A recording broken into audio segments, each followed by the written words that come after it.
At every monastery where lotus flowers bloom, the monks do something that seems strange. Before planting seeds, they gather mud, thick, dark, smelling of decay. They know what gardeners everywhere know. Without mud, no lotus can exist. You're here because you're tired of suffering. Maybe you've been trying to think your way out of pain, distract yourself into happiness, or simply endure until things get better. We all do this. We all continue to suffer, even when we're doing everything we're told will make us happy. But suffering and happiness aren't enemies. They're not opposites fighting for space in your life. The art of being happy is also the art of knowing how to be with suffering, not to eliminate it, but to transform it the way mud becomes a lotus. This isn't about fixing yourself or forcing peace through positive thinking. It's about discovering that you already have what you need. Your pain, when met with tenderness instead of resistance, becomes the ground where joy grows. Over the next 3 hours, we're going to practice coming home to ourselves, not through struggle, but through the simplest thing you're already doing, breathing. If you'd like, share where you're listening from tonight. Find somewhere comfortable to rest. You're safe here. Let's begin with a single breath.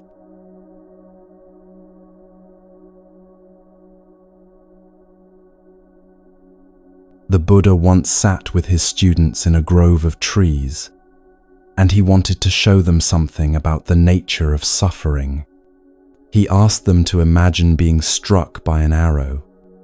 The pain would be immediate, sharp, undeniable. Then he asked them to imagine a second arrow, striking the exact same spot. The pain wouldn't just double, it would become 10 times worse, maybe more. This is what we do to ourselves every single day. The first arrow is life itself. Someone cuts you off in traffic. Your boss sends a terse email at 9 in the evening. You step on the scale, and the number isn't what you hoped. Your partner forgets something important to you. A friend doesn't return your call. The promotion goes to someone else. Your child struggles at school. A meal you cooked doesn't turn out right. These things happen. They're the first arrow. And yes, they sting. But then comes the second arrow, the one we fire at ourselves. You're stuck in traffic, and suddenly, you're not just annoyed about being late. You're thinking about how you should have left earlier, how you never plan well enough, how everyone else seems to have their life together, except you. The email from your boss becomes evidence that you're failing, that you'll never be good enough, that maybe you should just quit before they fire you. The number on the scale triggers an entire story about your lack of willpower, your broken metabolism, the body you'll never have. Your partner's forgetfulness means they don't love you anymore, that you're not important, that this relationship is probably doomed. The unreturned call becomes proof that you're not worth people's time, that friendships always fade, that you're fundamentally alone. The original pain, the first arrow, might last a few moments. But the second arrow, the one we shoot ourselves with, can hurt for days, weeks, even years. A woman loses her job. That's the first arrow, and it's real. There's genuine concern about money, about health insurance, about what comes next. But then she starts telling herself stories. I'm not good at anything. I'll never find another job. I've failed my family. I wasted years in the wrong career. Everyone will judge me. I'm falling behind while everyone else moves forward. I should have seen this coming. I should have worked harder. These thoughts are the second arrow, and they multiply her suffering tenfold. A man gives a presentation at work that doesn't go perfectly. He stumbles over a few words, forgets one point he wanted to make. The first arrow is mild, a moment of embarrassment, maybe some disappointment. But then he spends the entire evening replaying every moment, magnifying every small mistake, imagining what everyone must have thought. He lies in bed unable to sleep, his mind building a case against himself. By morning, that small stumble has become evidence of his fundamental incompetence. He starts avoiding meetings, second-guessing every word he says, creating more anxiety around the very thing he's trying to do well. A parent snaps at their child after a long, exhausting day. The child's feelings are hurt. That's the first arrow. But then the parent spends hours, sometimes days, in a spiral of guilt and self-judgment. I'm a terrible parent. I'm damaging my child. I'm repeating the mistakes my parents made. They'll need therapy because of me. The second arrow of harsh self-judgment creates more suffering than the original moment of impatience. Here's what's tender about this teaching. The Buddha wasn't saying we're bad for doing this. He wasn't scolding anyone or suggesting we should feel ashamed for shooting ourselves with second arrows. He was simply showing us that we have a choice we didn't know we had. You can't always avoid the first arrow. Life includes loss, disappointment, physical pain, unexpected difficulties. Rain falls on your picnic. Bodies age and ache. People you love say thoughtless things. Plans fall through. Hopes don't always materialize.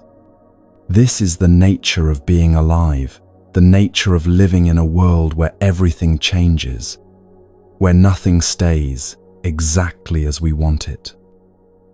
But the second arrow, the stories we tell, the judgments we make, the catastrophes we imagine, those are optional. Watch what happens when someone criticizes your work. The initial sting is the first arrow, but then notice what your mind does next. Does it replay the criticism over and over? Does it build a case for why you're incompetent? Does it imagine everyone at the office talking about your failure?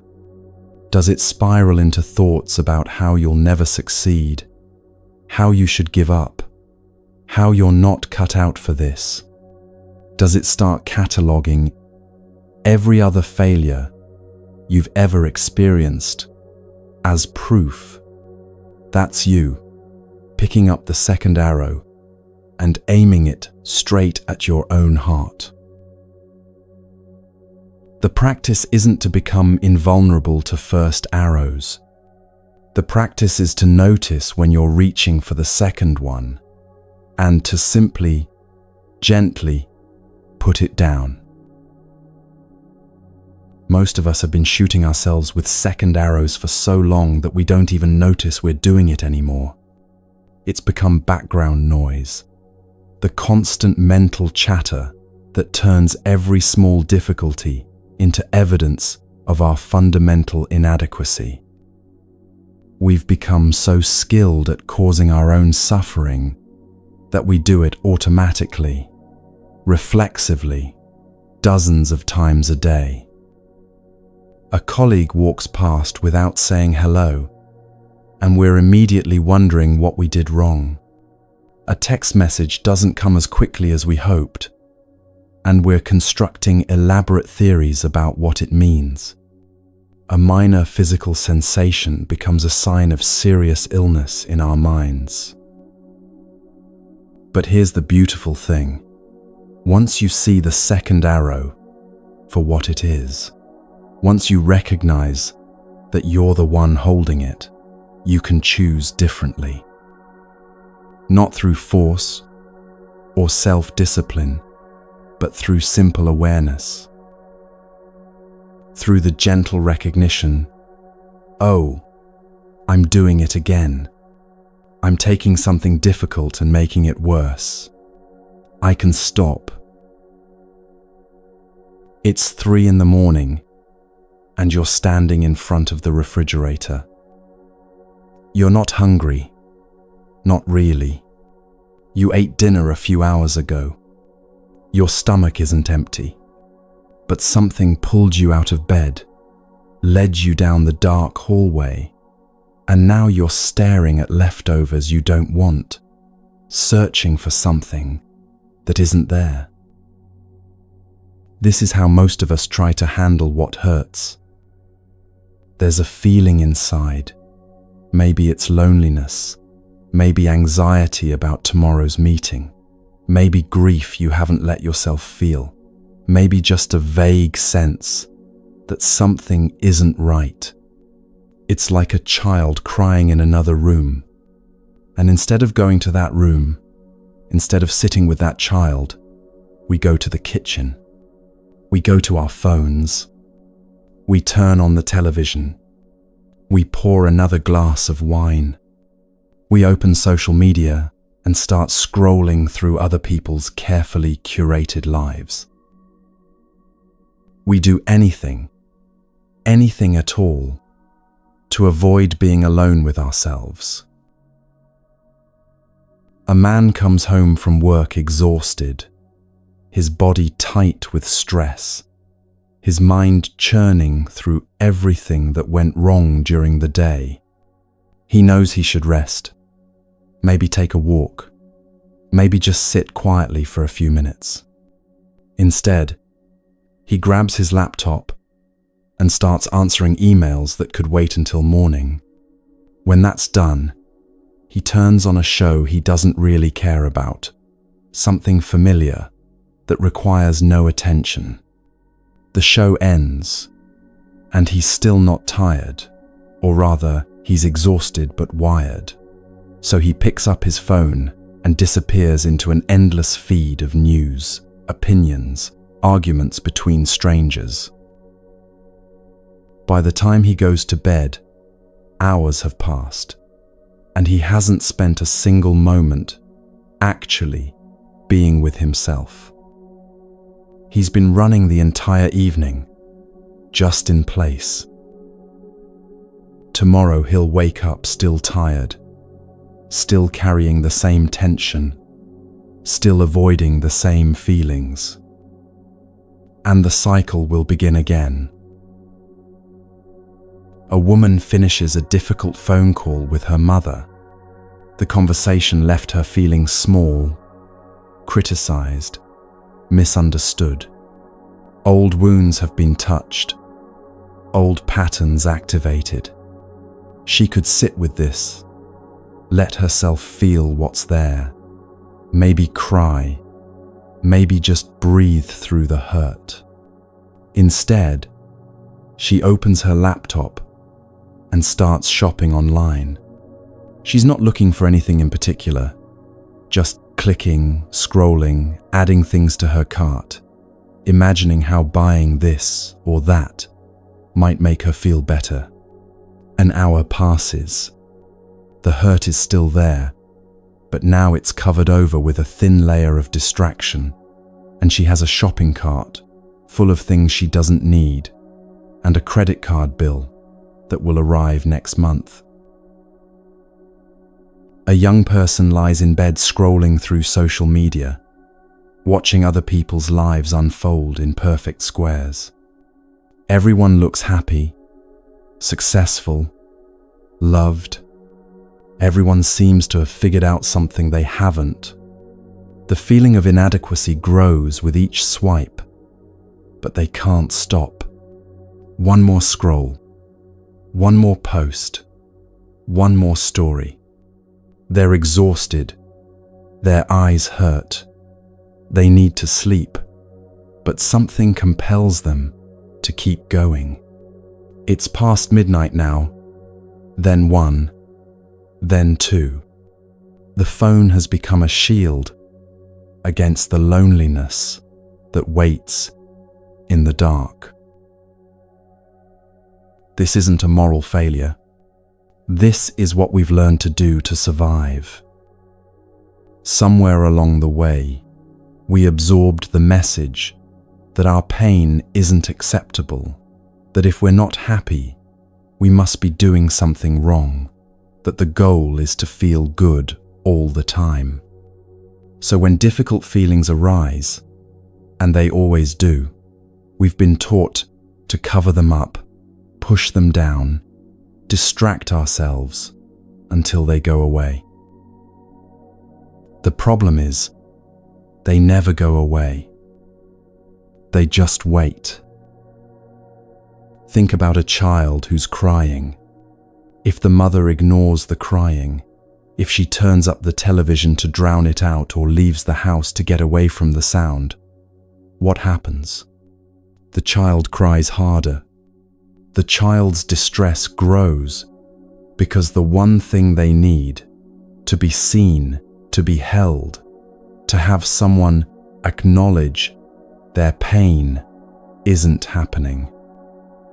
The child doesn't need their mother to fix the problem or make everything perfect. They just need her to be there, to say through her presence, "I see you. You matter. You're not alone." Your suffering is like that child. It doesn't want much. It doesn't need you to fix it, or figure it out, or make it disappear immediately. It doesn't need you to have all the answers, or transform into someone who never hurts. It just needs you to stop running. It needs you to turn toward it and say, "I see you. I'm here."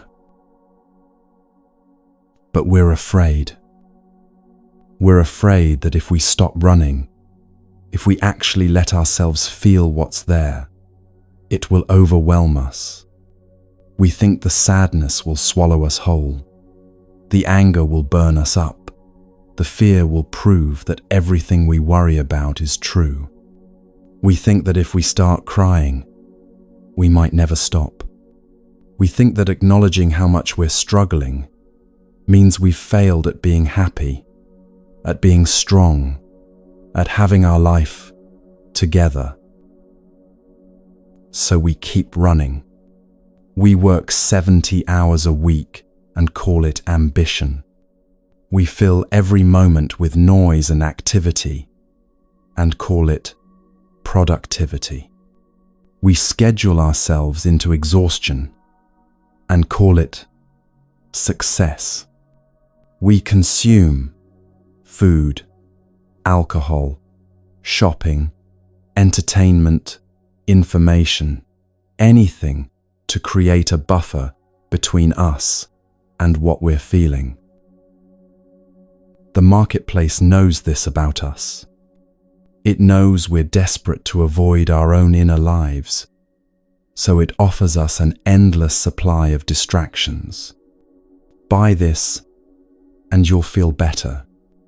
Watch this, and you'll forget your problems. Click here for instant relief. Upgrade now, and everything will be different.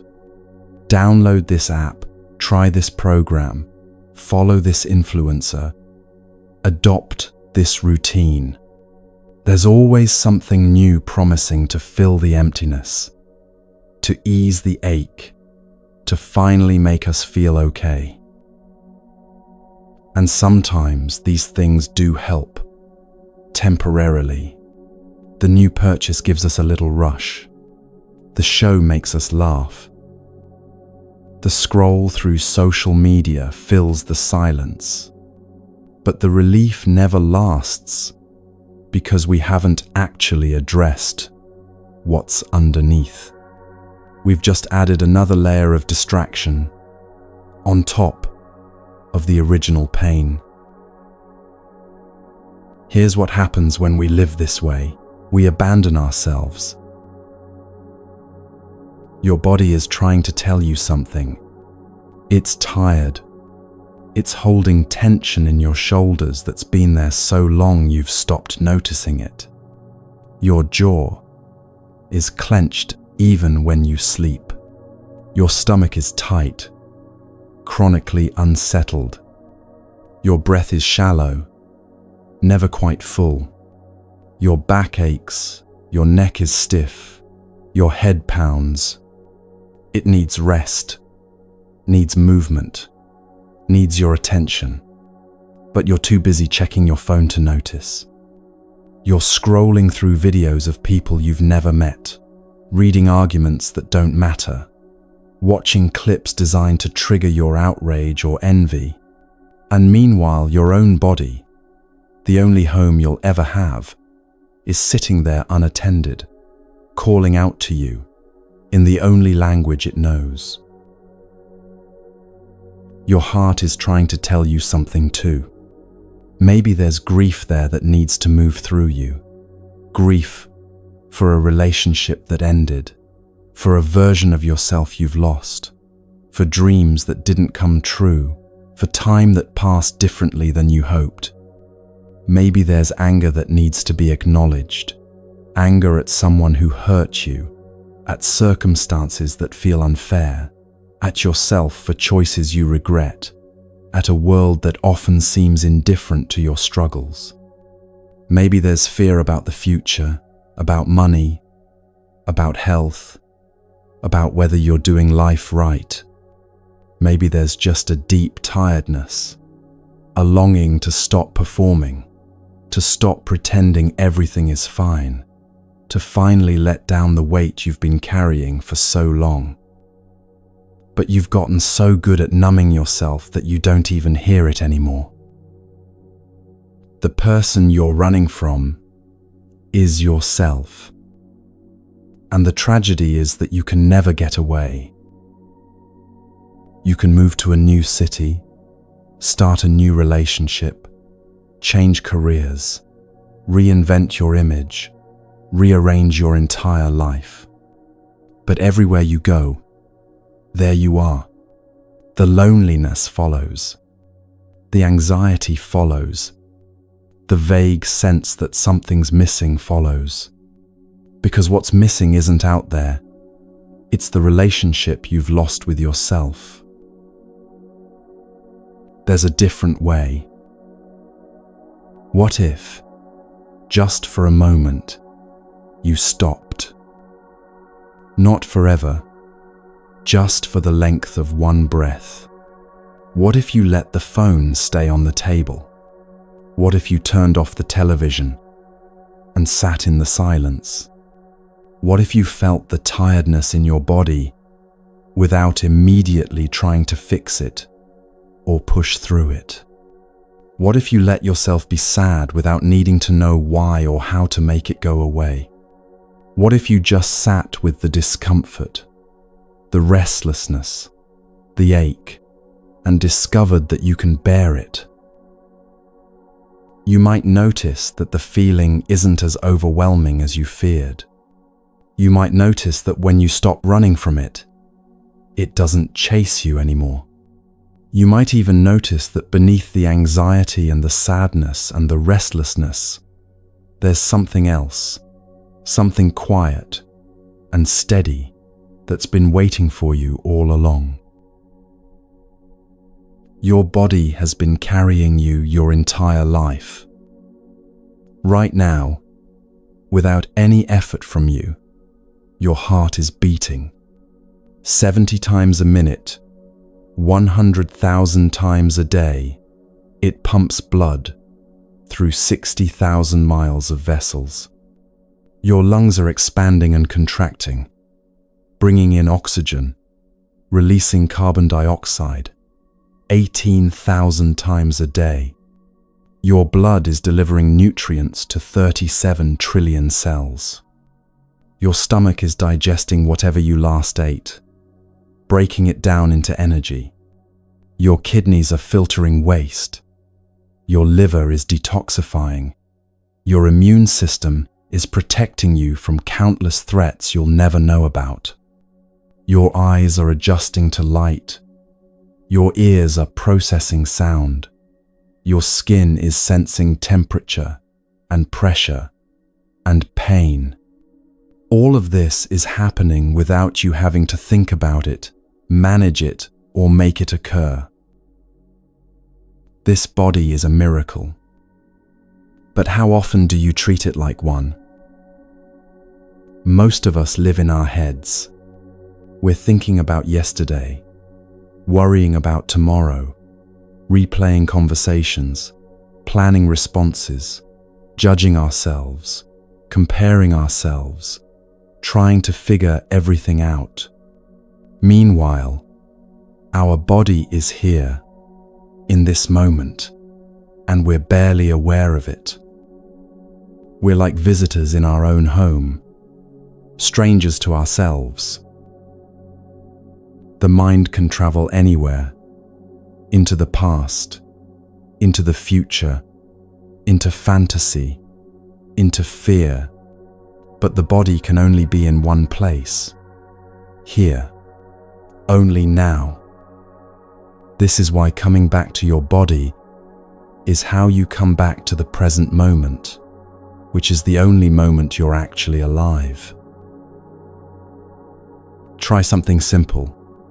Bring your attention to your breath. You don't have to change it or control it.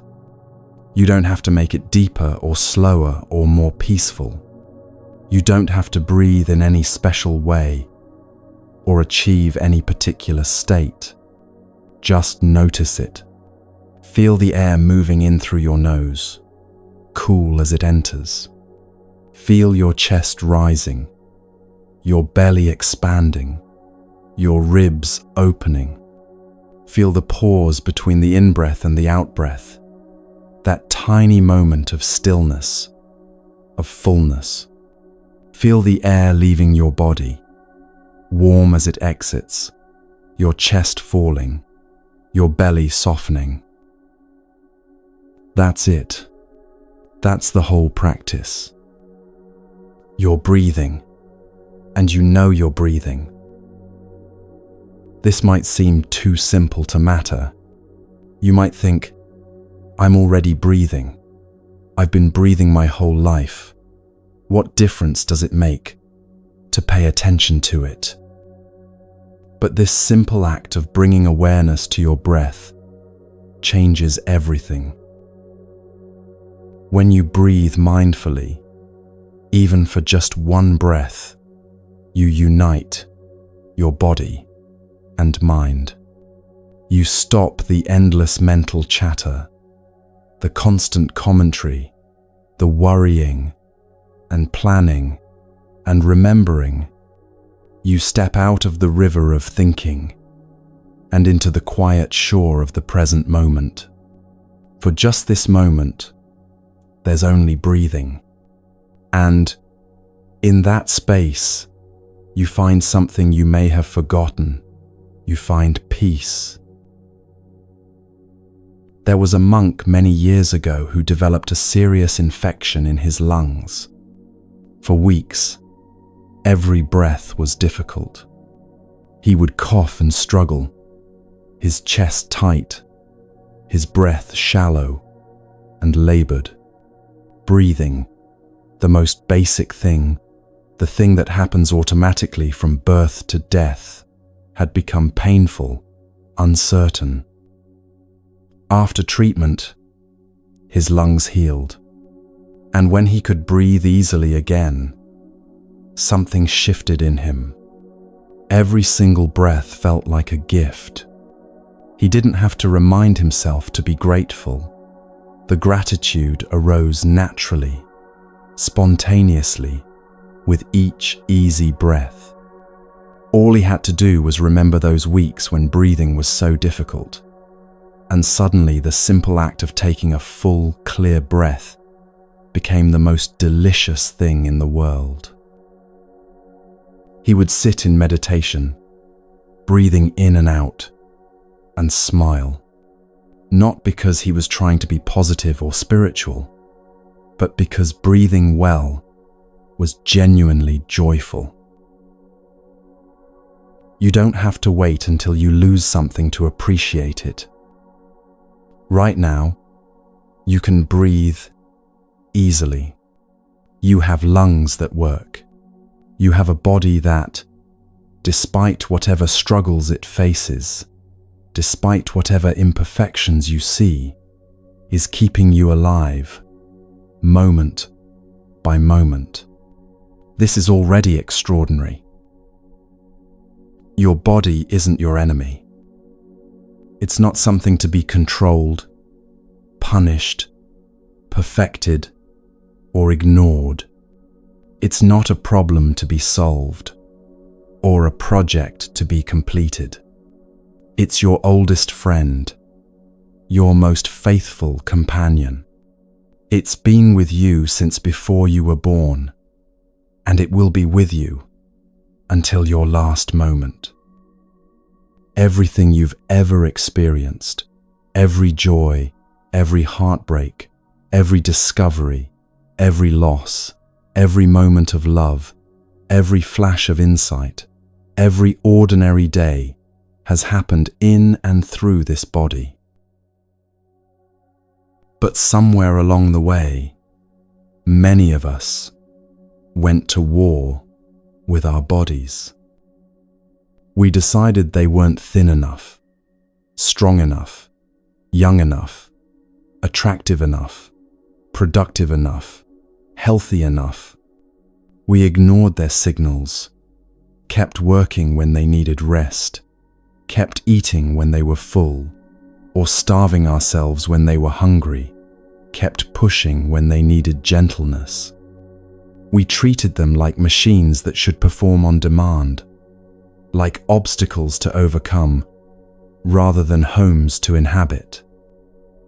We punished them with harsh exercise, restrictive diets, neglect, criticism, comparison.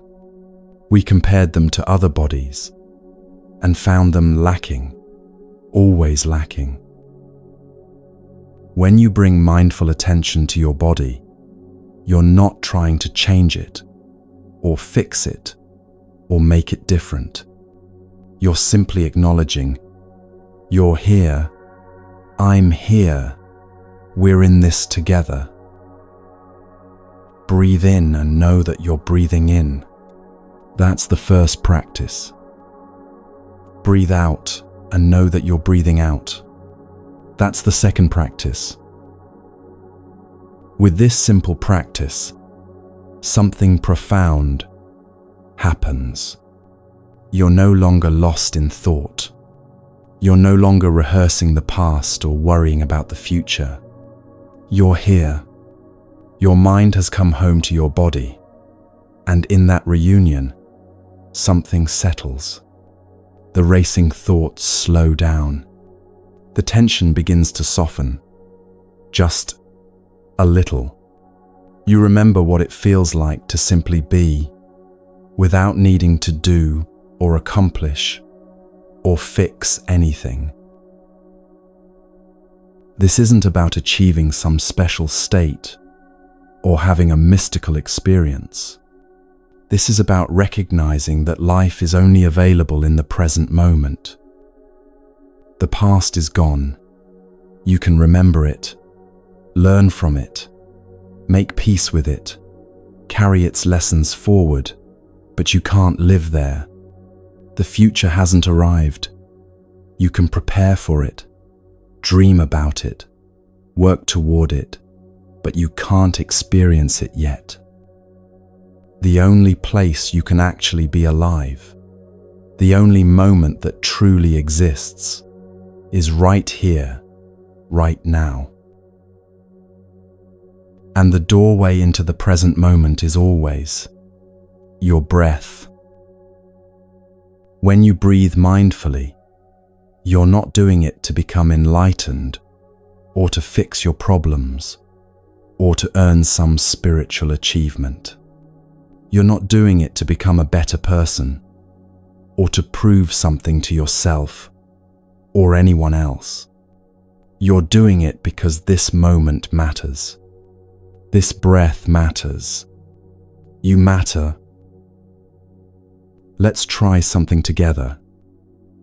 Wherever you are, lying down, sitting, walking, resting, bring your full attention to your next breath.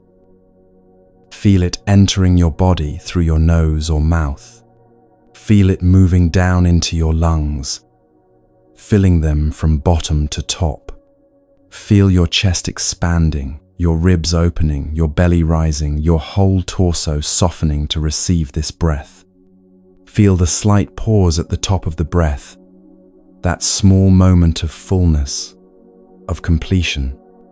Then feel it leaving your body, carrying with it some of the tension you've been holding, some of the worry, some of the weight, some of the resistance to this moment. Do that again. Just one breath, taken with your full awareness, with all of your attention gathered into this simple act. Notice how different that feels from the thousands of breaths you take every day without noticing. This one breath, when you're fully present for it, has the power to change the quality of your entire experience.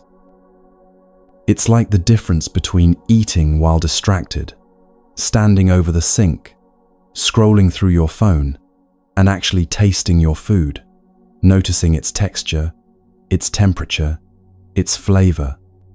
The breath is the same, the food is the same, but your experience of it is completely different. You can do this anywhere, anytime. You can do it in the middle of a difficult conversation, when you feel yourself getting defensive, or shutting down, or preparing to attack. You can do it when you're stuck in traffic, and irritation is rising in your chest, like a tide. You can do it when anxiety starts spiraling, when you catch yourself rehearsing worst-case scenarios, or catastrophizing about the future. You can do it right before you open an email you're afraid to read, right before you make a phone call that feels daunting. You can do it when you're lying awake at night, mind racing through tomorrow's to-do list or yesterday's regrets. You can do it walking from your car to your office, from one room to another in your home, from your bedroom to the kitchen in the middle of the night. One conscious breath brings you back to yourself, back to this moment, back to the only place where life is actually happening, where peace is actually possible. Your body has been trying to get your attention for a long time. It's been sending you signals, tightness in your shoulders that never quite goes away, heaviness in your chest that makes it hard to take a deep breath, exhaustion that sleep doesn't fix, restlessness that can't be soothed by any distraction, aches and pains that seem to have no clear cause but persist anyway. These aren't problems to be solved, or symptoms to be medicated away, or signs that you're broken. They're invitations. Your body is asking you to come home, to pay attention, to remember that You're not just a mind floating through the world, but an embodied being who needs care, who deserves tenderness, who is worthy of your own attention. And you can answer that invitation right now with just one breath, one moment of kind attention, one gentle return to the body that has been faithfully carrying you all along, through every joy and every sorrow, through every triumph and every failure, through every moment of your life. This is where transformation begins, not with grand gestures or perfect plans or finally having everything figured out. It begins with the willingness to stop running and to simply be here, to breathe and know you're breathing, to feel and know you're feeling, to exist fully present in this one precious moment that will never come again, this moment that contains within it the possibility of peace, the seeds of joy, the ground where healing can take root.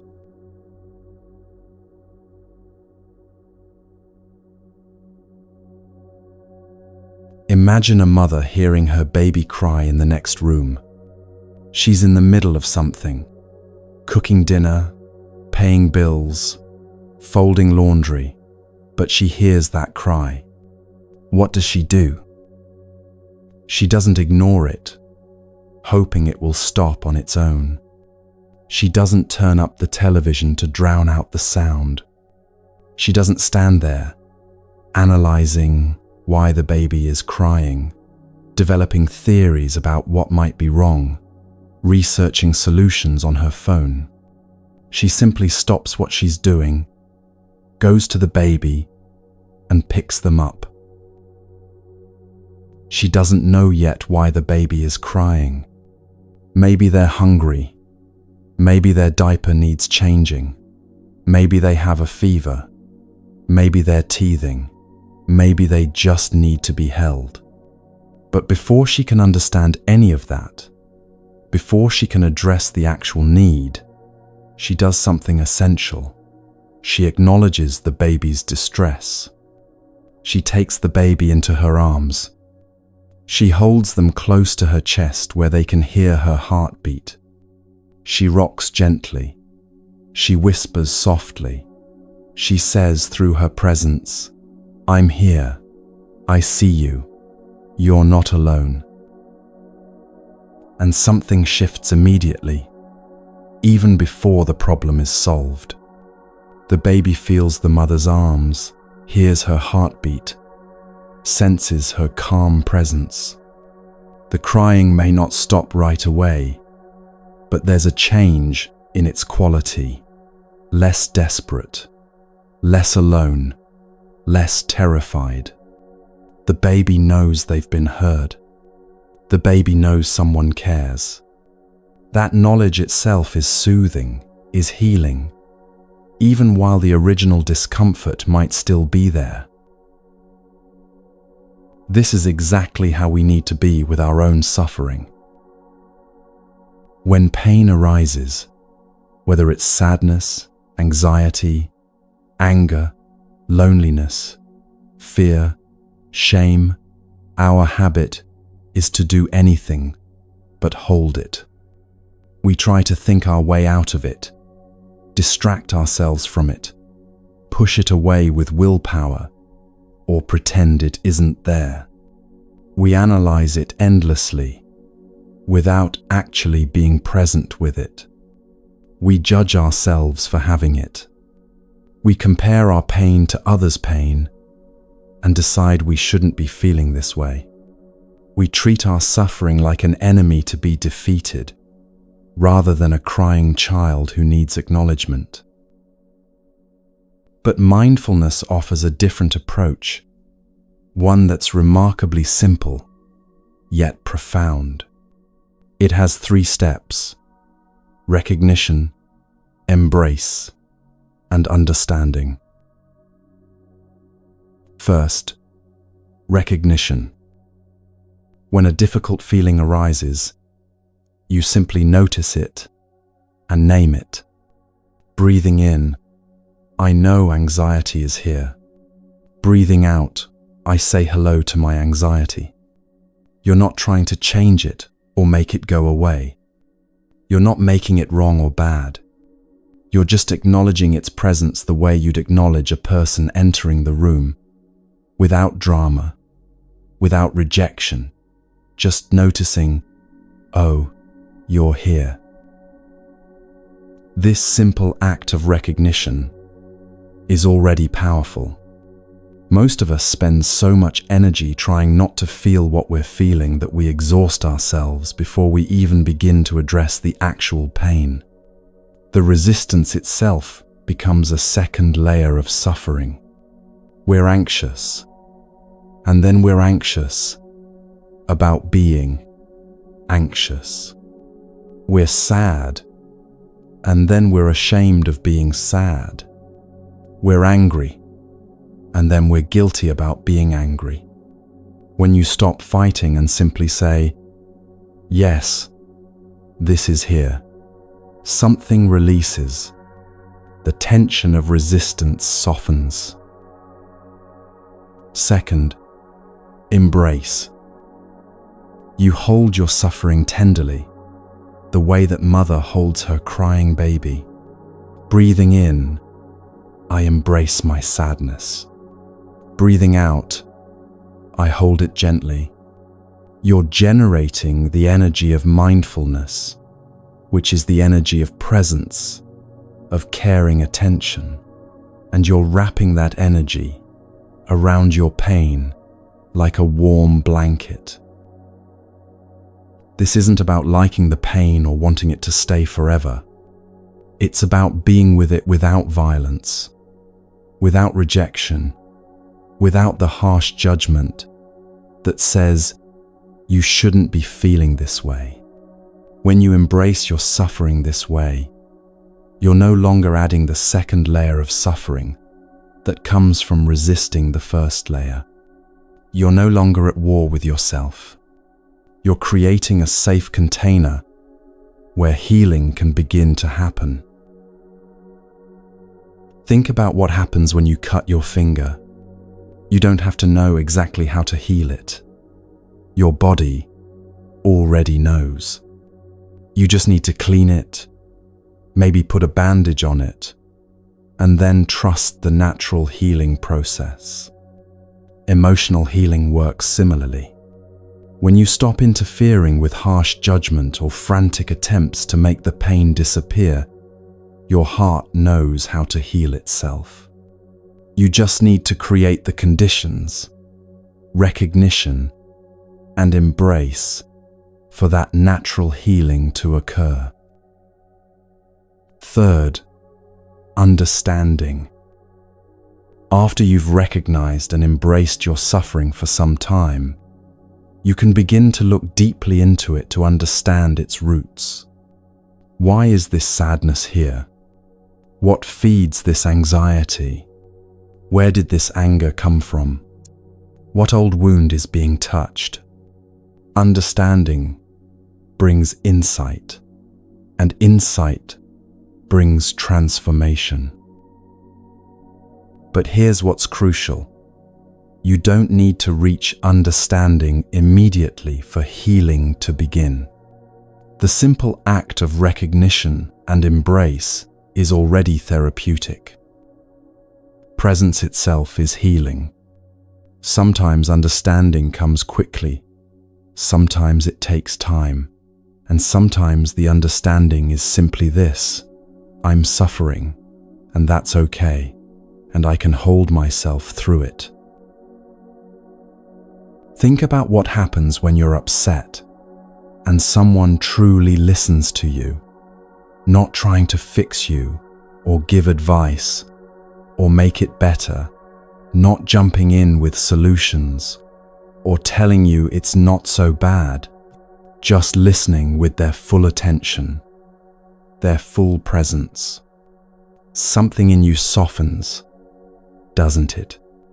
The pain doesn't necessarily disappear, but you feel less alone with it, less overwhelmed by it, more able to bear it.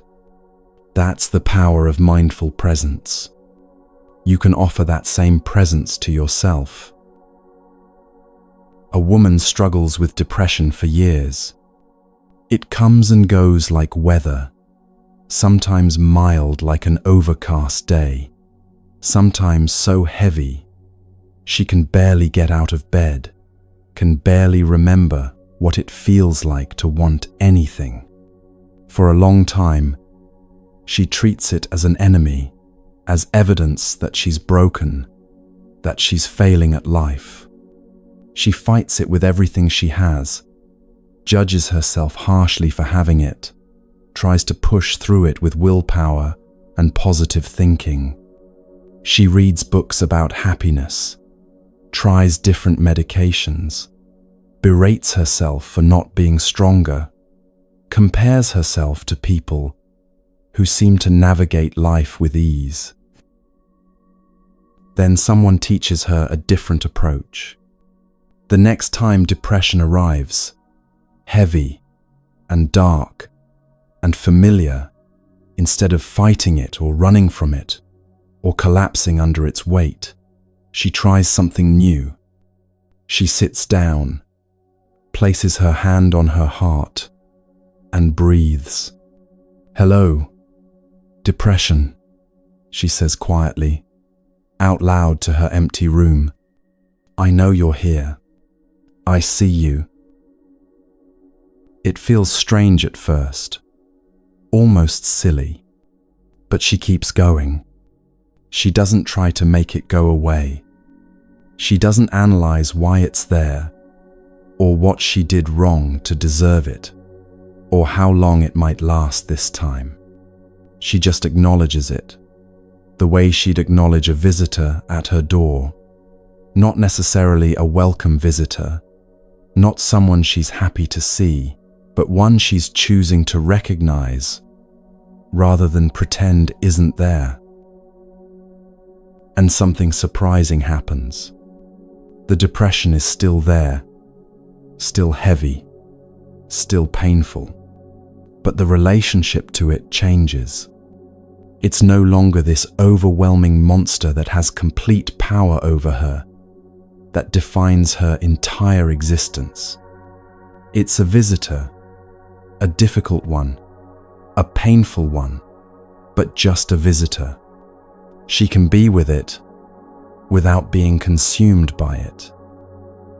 She can hold it the way she'd hold a crying child, with tenderness, with patience, without needing to immediately fix or change anything, without judgment about whether she should or shouldn't be feeling this way.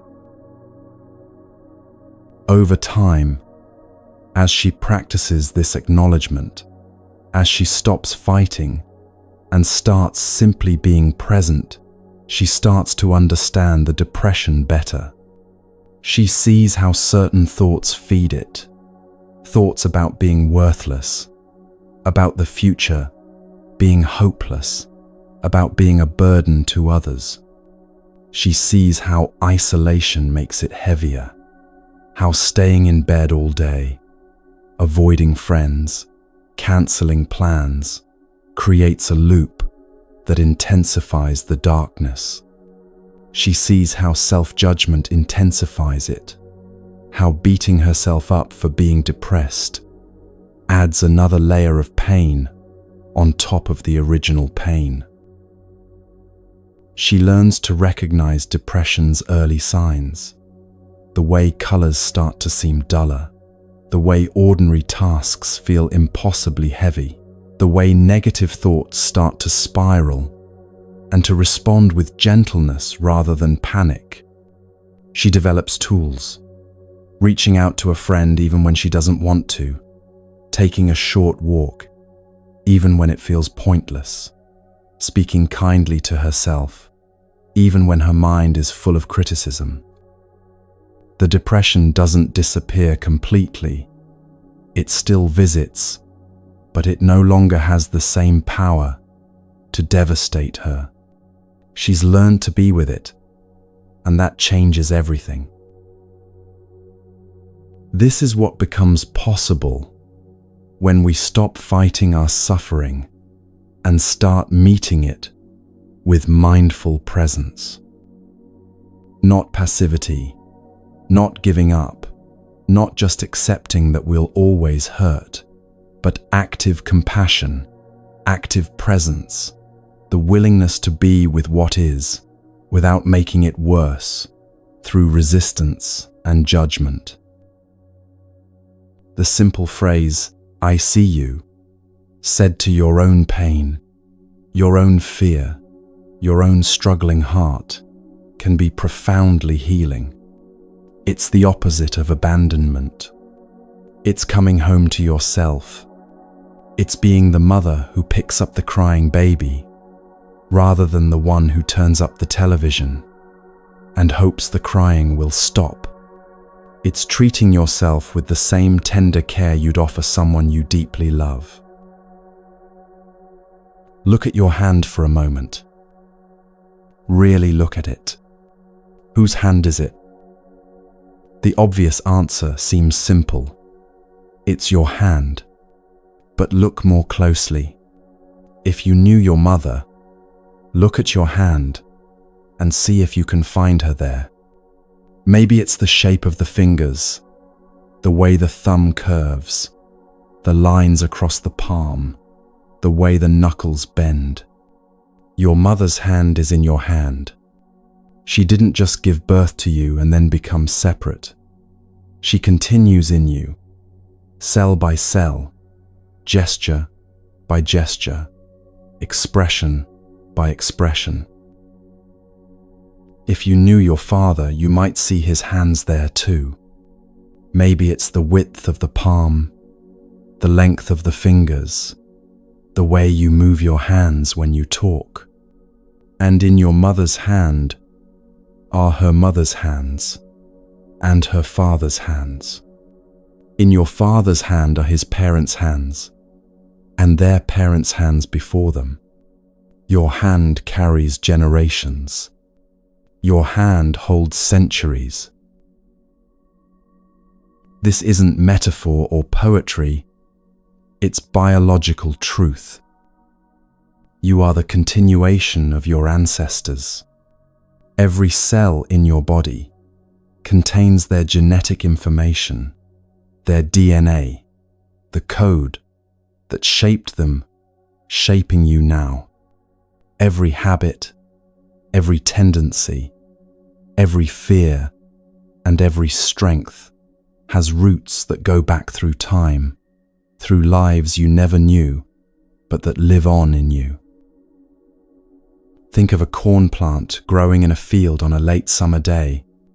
Each stalk, each leaf, each kernel on the cob contains the original seed. The seed doesn't disappear when the plant grows. It continues, transforms, expands into every part of the plant. You can see the seed in the leaf, in the root, in the flower, in the fruit. The plant is the continuation of the seed, not something separate from it. In the same way, you are the continuation of your parents, and they are the continuation of their parents. You carry them all forward, the whole lineage, all the way back. When you walk with your ancestors' legs.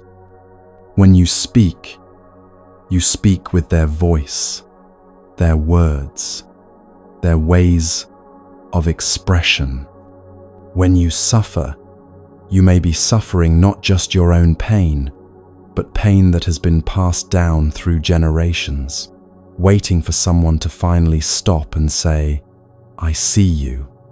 I'm here. This ends with me." A man carries rage inside him that seems disproportionate to his life circumstances.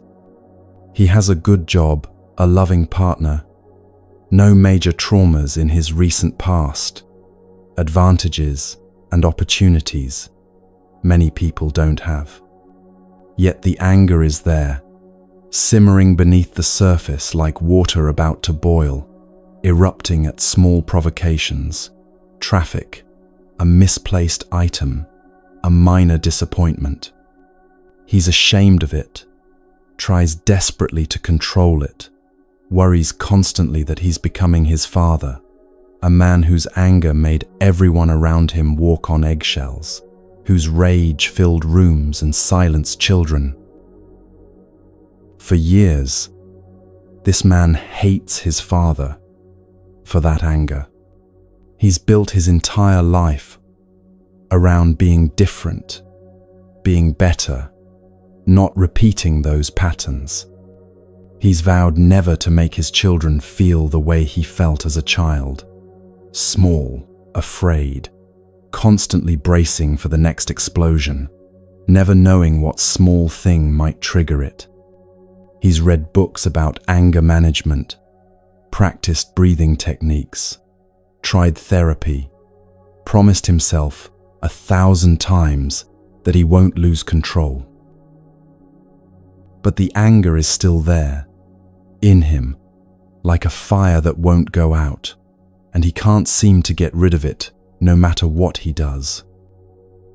Then one day, sitting in meditation, practicing mindfulness, he has an insight that shifts everything.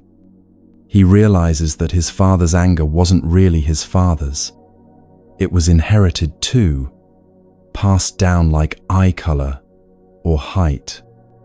His father grew up in a house where violence was normal, where men were taught that anger was the only acceptable emotion, where pain was never acknowledged or held or healed, where crying was weakness and gentleness was for women.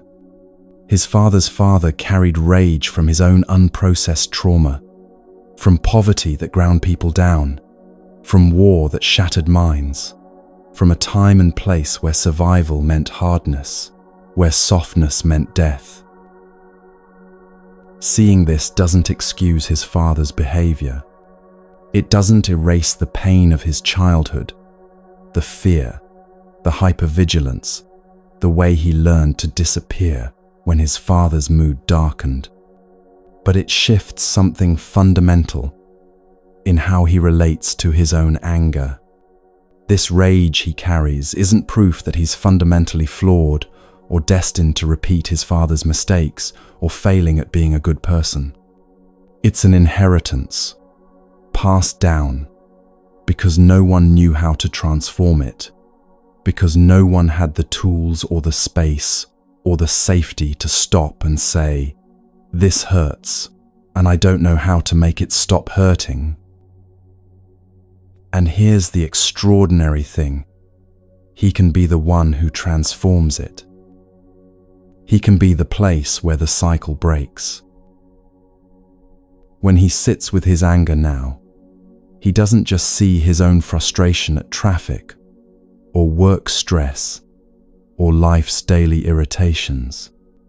He sees his father, young and scared, learning that anger was power, that rage could make people back off, that violence was how real men handled things.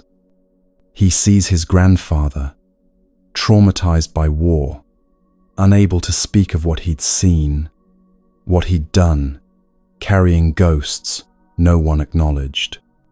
He sees generations of men who never learned to say, "I'm hurt," or "I'm afraid," or "I need help," and so said it with rage instead, with fists and harsh words and terrifying silences. And he holds all of it, his own anger, his father's anger, his grandfather's anger, the anger of men he never met, but who live in his cells, with the tenderness he wished someone had offered them all. He breathes with it, in and out, feeling it in his body, without acting it out. He says hello to it. He lets it be there without pushing it away, without adding judgment or shame, without the story that he's bad for feeling this way.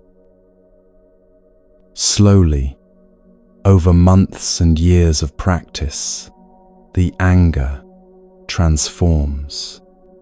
It doesn't disappear completely. Anger is a natural human emotion, and sometimes it's appropriate. Sometimes it's information about boundaries being crossed or injustice being done. But it's no longer this overwhelming force that controls him, that erupts without warning, that makes his hands shake and his vision narrow. It's no longer the rage of 3 generations compressed into one body, unexpressed and unhealed. He's broken the cycle, not through force, but through presence, not through rejection, but through compassion. This is the miracle of mindfulness practice. When you heal yourself, you heal backward and forward in time. When you recognize your suffering and embrace it with compassion, you're also embracing the suffering of your ancestors who didn't know how to do this, who never learned there was another way.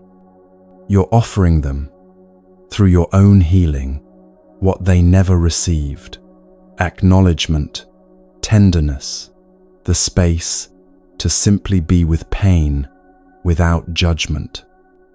And you're ensuring that this particular form of suffering won't be passed on to your children, to the next generation, that the pattern stops here. You break the chain, not with violence or force, not by rejecting your ancestors or cutting yourself off from them or pretending they don't live in you, but through the gentle, persistent practice of being present with what hurts, of holding pain with compassion, rather than passing it forward unconsciously. Your mother lives in every cell of your body. Your father lives in every cell of your body. You cannot remove them even if you wanted to. They're not outside you. They're inside you, woven into the fabric of who you are. Getting angry with them is getting angry with yourself. Hating them is hating parts of yourself. Their suffering is in your cells, yes, but so is their joy, their resilience, their capacity for love, their strength, their beauty. When you practice mindfulness, when you learn to recognize and embrace your own pain with tenderness, you're doing it for them too.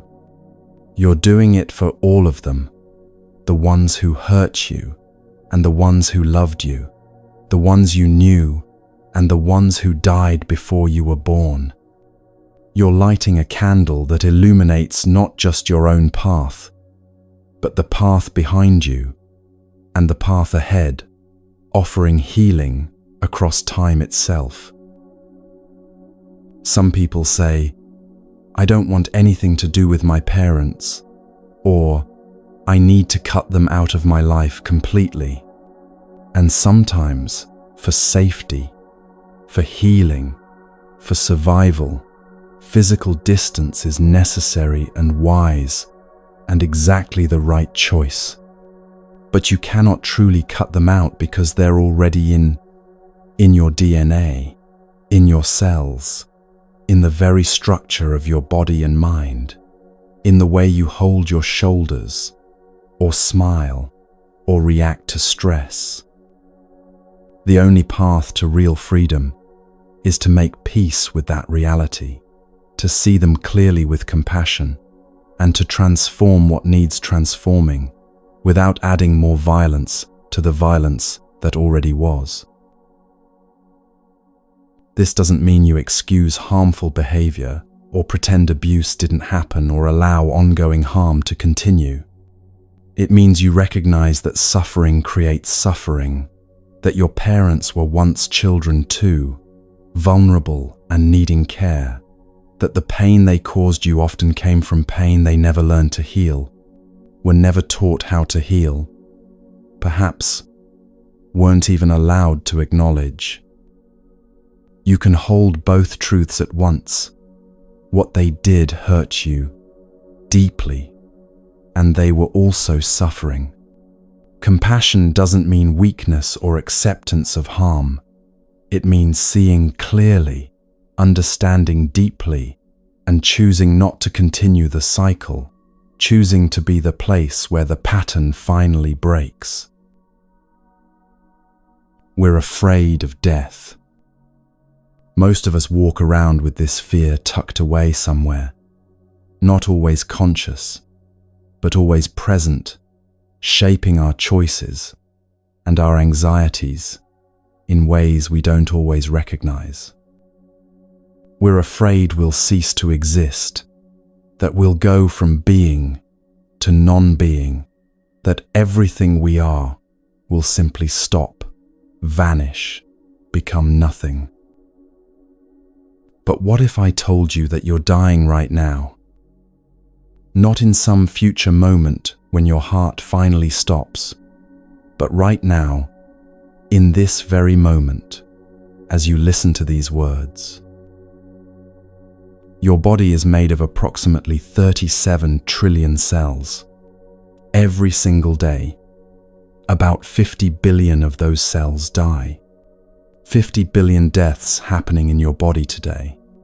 That's happening right now, as you breathe, as you listen, as blood moves through your veins.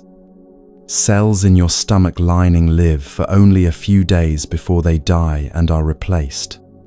Cells in your skin constantly die and slough off. Red blood cells live for about 4 months, then die. They're completing their cycle, dying, making way for new cells to be born, right now. You don't organize funerals for them. You don't mourn each cell that passes. You don't even notice it happening.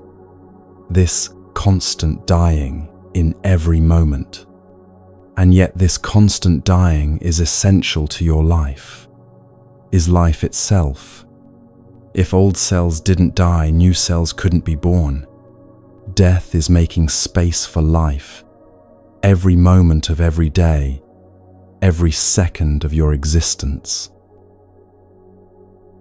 So when we say we're afraid of death, what are we really afraid of? We're dying and being born constantly, simultaneously. The person you were 7 years ago is completely gone. Literally every cell in your body has been replaced since then. Every single one. The you from childhood, from last year, from yesterday morning, all different configurations of cells, thoughts, experiences, memories. You've died countless times already, and you're still here, still experiencing, still aware. The Buddha taught that nothing has a separate permanent self. Everything is constantly changing, constantly dying and being reborn, constantly in flux. A cloud doesn't die when it becomes rain. It transforms, continues in a new form. The rain doesn't die when it seeps into the ground and becomes part of a plant. It continues, changes, but doesn't cease to exist. The plant doesn't die when it becomes compost. It nourishes new life, continues the cycle. You are like that cloud, like that rain, like that plant. You didn't come from nothing, and you won't go to nothing. You're a continuation of everything that came before you, and you'll continue in everything that comes after. Nothing is ever truly lost. It just changes form. Look at a piece of paper. When was it born? When the tree was cut down? When the tree was a sapling? When the seed that grew into the tree was planted? When did the paper exist before it was paper? It existed as tree, as seed, as soil, as rain that watered the soil, as sun that warmed the earth, as minerals that fed the roots. And when you burn the paper, does it die? Does it cease to exist? It becomes smoke, rising into the air, heat warming the room, ash, returning to earth, still existing, just in new forms, still part of the endless cycle. This is true for you too. Before you were born, where were you? You were in your mother, yes, but before that, you were in your mother's mother, in the food she ate when she was pregnant with your mother, in the air she breathed, in the earth that grew the food, in the stars that created the elements that make up your body. You've always been here, just not in this particular form, just not as this particular configuration called by your name.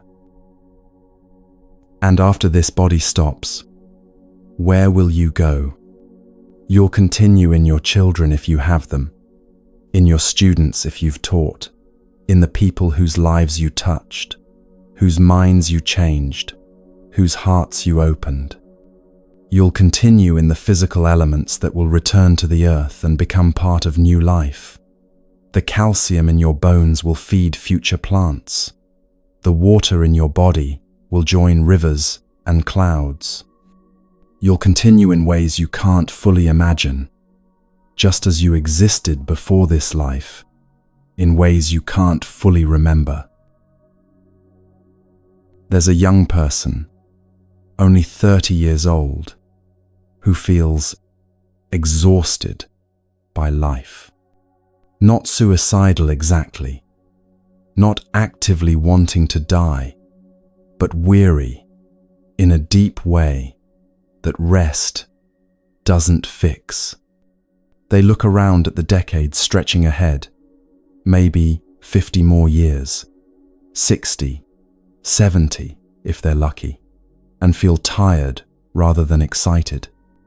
So much work ahead, so much effort, so many years of the same struggles, the same disappointments, the same daily grind of getting up and going through motions.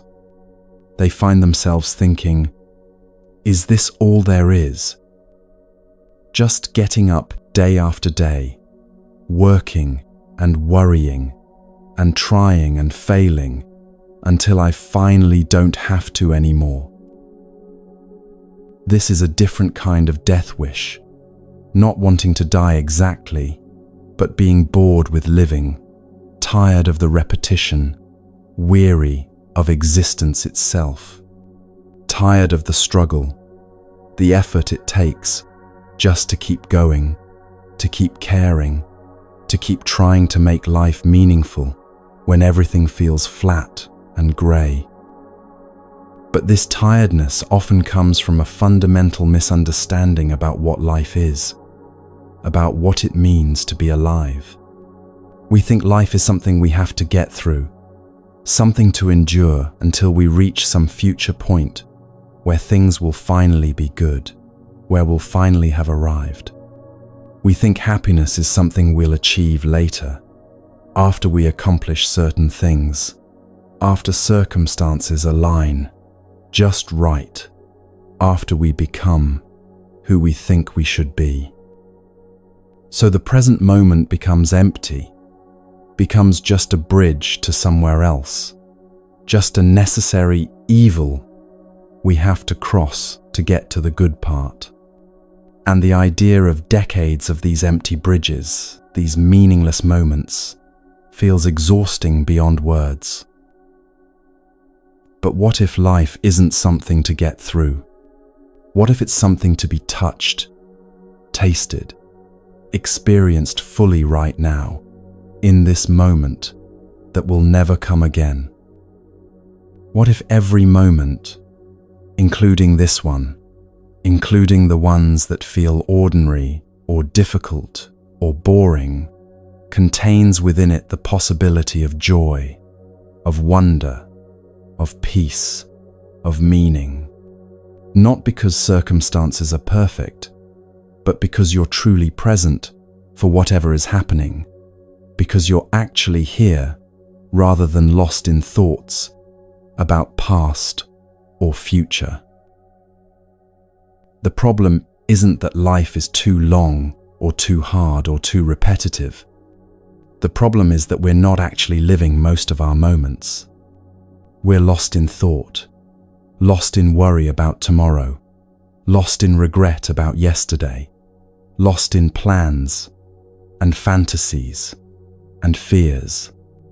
We're running through our days on autopilot, barely noticing the taste of our food, the warmth of the sun on our skin, the sound of rain on windows, the miracle of each breath entering and leaving our body. Of course we're tired. We're working so hard at being somewhere other than where we are, at being someone other than who we are. When you practice mindfulness, when you learn to be truly present in each moment, something remarkable happens. Life stops being this heavy thing you have to carry, this burden you have to endure, and becomes this precious thing you get to experience, this gift that keeps offering itself. The same moment that felt empty when you were lost in thought becomes full, becomes rich, becomes alive when you're actually there for it, when you're present to it with your full attention. Birth and death aren't separate events that happen at the beginning and end of your life, bookends around the story of you. They're happening constantly, together, always, in every moment. Every in-breath is a birth, every out-breath a death, every moment, something new arising and something old passing away. Every moment something in you is dying, a thought, a feeling, a cell, a version of yourself, and something is being born to take its place. They're partners in the dance of existence, not enemies at war. When you understand this deeply, not just intellectually but in your bones, in your actual lived experience, fear starts to dissolve, like morning mist. You realize you've been dying your whole life, and it's been fine. Actually, it's been more than fine. It's been necessary. It's been beautiful. It's been the very nature of being alive. Every death has made space for new life. Every ending has made way for a new beginning. Every loss has created room for something new to enter. You're already doing death gracefully, moment by moment, breath by breath, without even trying. You've let go of countless thoughts, feelings, versions of yourself, and you're still here, still aware, still experiencing. The final letting go, when this particular body completes its cycle and returns to Earth, will be just another transformation in an endless series of transformations, just another change in form, not an ending, but a continuation. This doesn't mean you have to welcome death eagerly or stop taking care of your life, or give up on being healthy or safe. It means you can stop being terrorized by death, stop letting fear of it poison every moment of life. You can stop letting fear of death prevent you from living fully now, from taking risks, from being vulnerable, from loving deeply.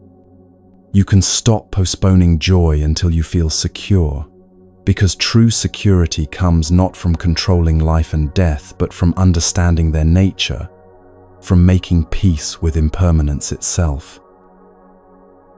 Right now, in this moment, you are alive. Cells are dying, yes, but cells are also being born, being created, coming into existence. Your heart is beating approximately 70 times a minute, 100,000 times today, moving blood through your entire body.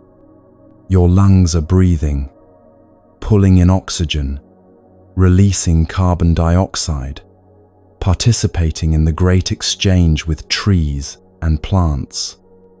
Your eyes are seeing or your ears are hearing these words, processing information, creating meaning. This moment is both a birthday party and a funeral, and both are sacred, and both are necessary, and both are beautiful in their way. When you stop running from death, you stop running from life. When you make peace with impermanence, every moment becomes precious, not despite its temporary nature, but because of it. The flower is beautiful, precisely because it will fade and return to earth.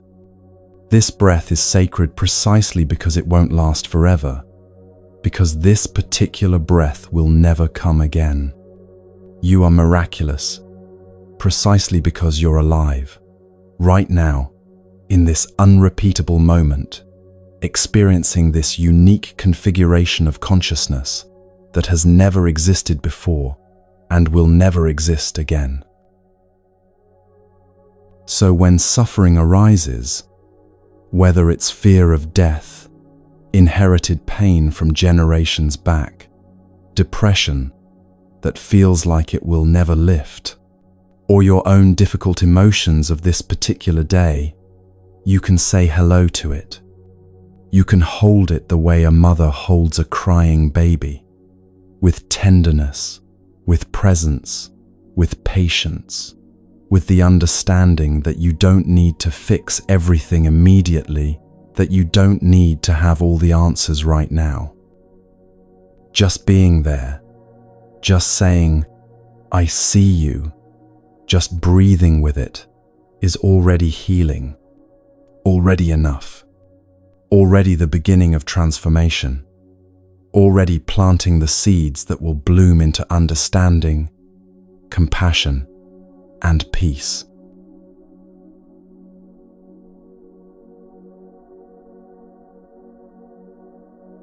One afternoon, the Buddha was sitting with his monks in a grove of trees. They had just returned from walking through the village, receiving offerings of food from the townspeople, and now they were settling down to eat their meal together in mindful silence. The air was warm. The light filtered through leaves above them, and there was a quality of peace in the gathering. Suddenly, they heard someone running through the forest, crashing through undergrowth, calling out in distress. A farmer appeared, breathing hard, his face twisted with worry. He looked at the Buddha and the monks desperately. "Monks, have you seen my cows? Have any cows passed by here?" The Buddha looked at him with gentle eyes. "What cows?" he asked. "My cows," the farmer said, his voice rising with panic. "I have 4 cows, and this morning they all ran away. I don't know why. I don't know where they went, but they're gone. All 4 of them, just gone. And that's not all. I also have 2 acres of sesame plants, and this year the insects ate the entire crop. Everything, every single plant. I've lost everything. My harvest, my cows, everything I worked for. I feel like I should just end my life. What's the point of going on?" The Buddha nodded with understanding and compassion.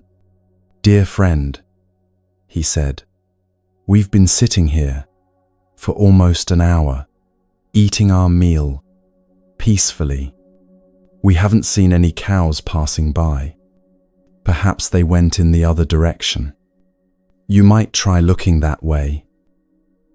The farmer, still agitated, nodded quickly and ran off in the direction the Buddha had indicated, calling for his cows as he disappeared into the trees. The Buddha watched him go, then turned to his monks with a small smile playing at his lips. His eyes were warm, almost twinkling. "Dear friends," he said, "you are very lucky. Do you know why you're so lucky?" The monks looked at each other, curious. "You have no cows to lose," the Buddha said, and then he laughed, not unkindly, but with the joy of someone who has seen through a fundamental human trap and wants to help others see it too. This story has been told for over 2,000 years because it contains something we all need to understand. We all have cows. We're all carrying things we believe are essential to our survival, to our happiness, to our identity, when in fact, they may be the very things that make us suffer. Your cows might not be actual animals. They might be ideas about how your life should look, beliefs about what you need to be happy, attachments to particular outcomes, identities you're clinging to, grudges you can't let go of, worries that circle endlessly in your mind. Maybe your cow is the belief that you need to make a certain amount of money before you can relax and enjoy life. Maybe it's the idea that you need to look a certain way before you're acceptable, before you're worthy of love or respect. Maybe it's holding on to anger at someone who hurt you years ago, or resentment about an opportunity you lost, or shame about a mistake you made. Maybe it's the need to be right, to win every argument, to prove your worth through achievement. Maybe it's a relationship that's causing you pain but that you can't imagine leaving, or a job that's crushing your spirit but that pays the bills, or a dream you're chasing that's become more burden than aspiration. We hold on to these cows, these beliefs, these attachments, these identities so tightly that we don't even realize we're holding them. They've become part of how we see ourselves, part of our story about who we are and what we need. And then we spend our lives chasing them when they run away, or worrying they might be taken from us, or suffering when they don't turn out the way we hoped. A wealthy woman lived in a beautiful apartment in a big city. From her window, she had a stunning view. She could see a river winding through the landscape, a graceful bridge spanning it, miles of open sky that changed color with the light throughout the day. It was one of the things she loved most about her home, this view that made her feel connected to something larger than the busy streets below. One day, she purchased the empty lot next to her building. It was a good investment, people told her. She could build a large apartment complex there, fill it with expensive units, sell them, and make a significant profit. The plans were drawn up. A tall building that would maximize the space, maximize the return on her investment. A friend came to visit and stood at the window, looking out at the view. They talked about the construction plans, about the money the woman would make, about the timeline for building, about finding contractors and managing the project. Then the friend turned to her and said quietly, "But if you build that, you won't have this view anymore. You'll be looking at a concrete wall every morning. Your neighbors will lose their view too. You'll never again see the sky like this, the river flowing, the light changing through the day, the birds flying past at dawn. You already have enough money to live comfortably. What's the use of having more if you lose all this beauty and peace?" The woman stood there, really hearing this for the first time, really feeling it. She had been so focused on the opportunity, on what she could gain, on maximizing her assets, that she hadn't considered what she would lose. She looked out at the river, at the sky, turning pink with sunset, at the bridge where the light was catching. She felt the peace this view brought her every morning when she woke up, every evening when she came home from work, tired and stressed.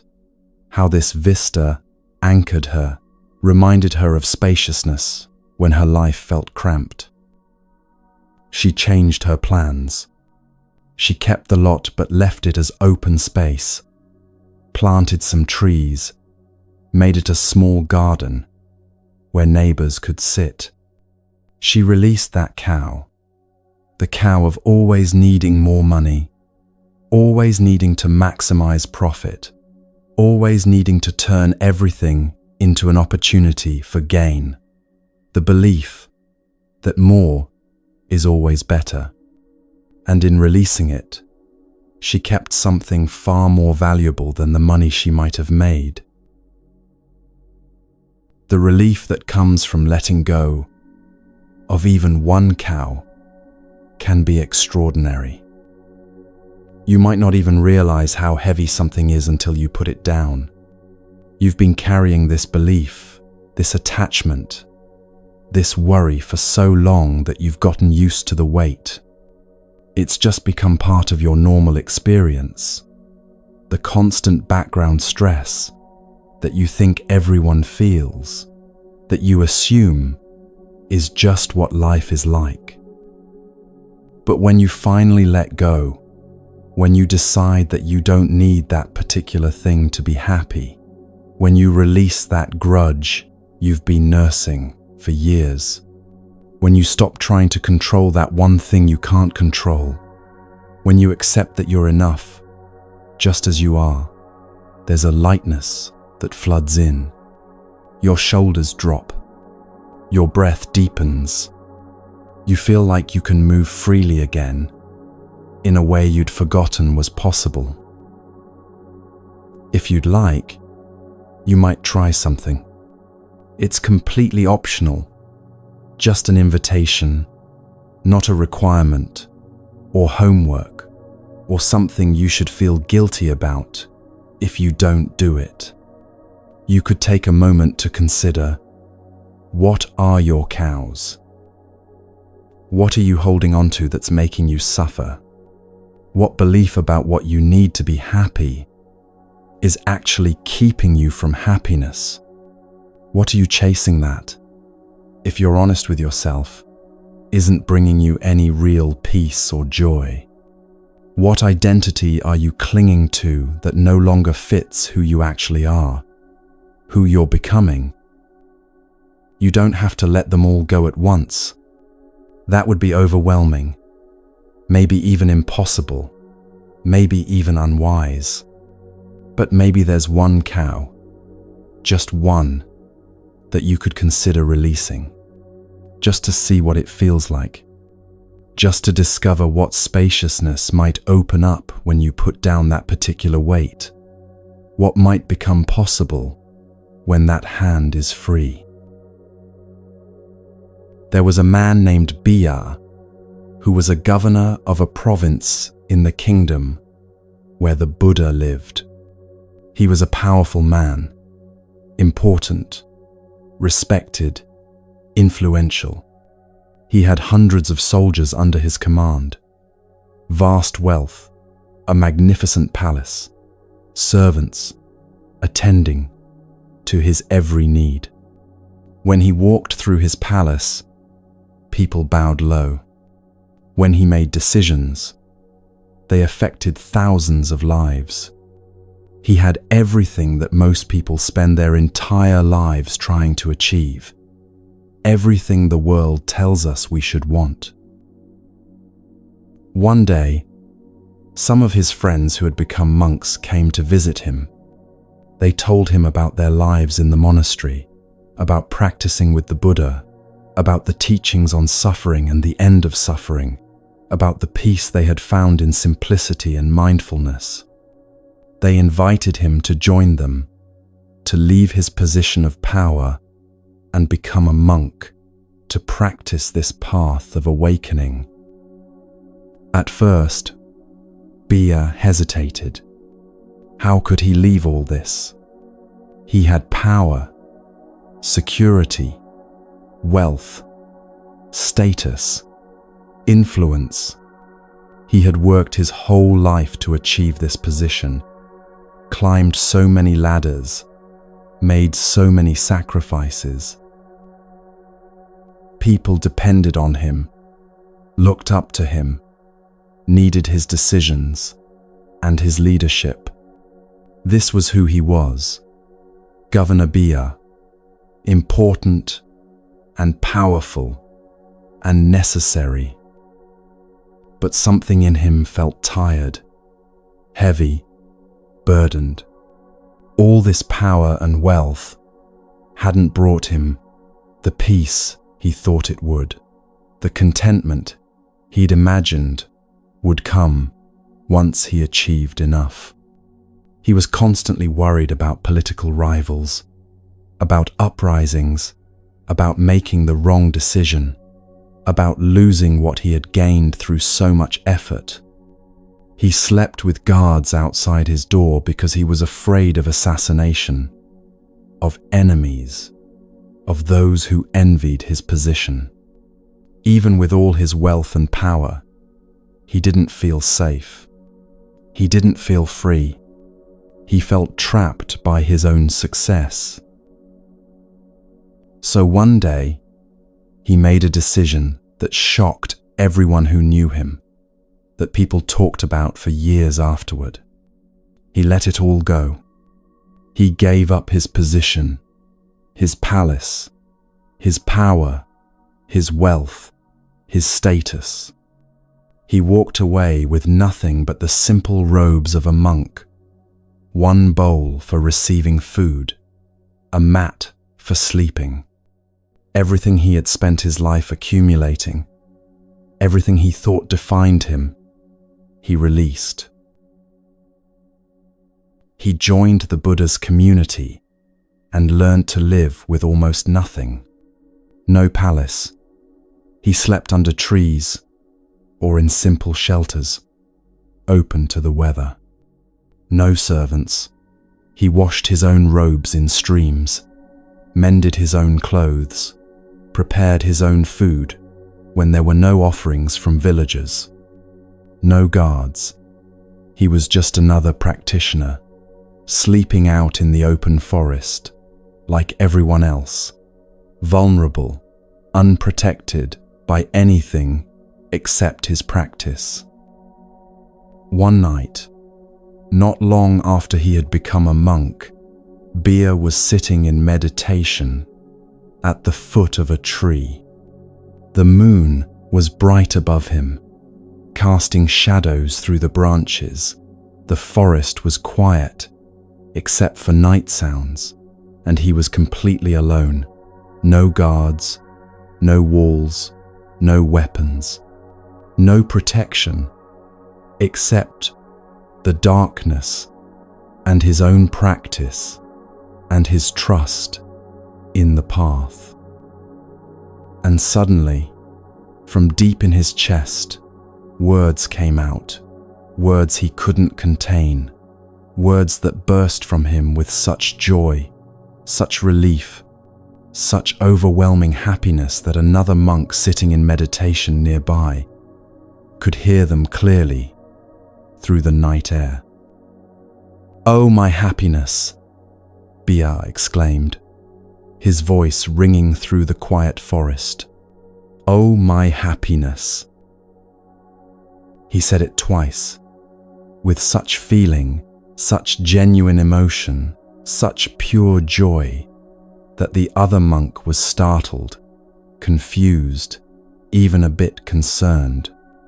The next morning, that monk went to the Buddha and reported what he'd heard. He was worried about his friend. "Teacher, I think Brother Bia is regretting his decision to become a monk.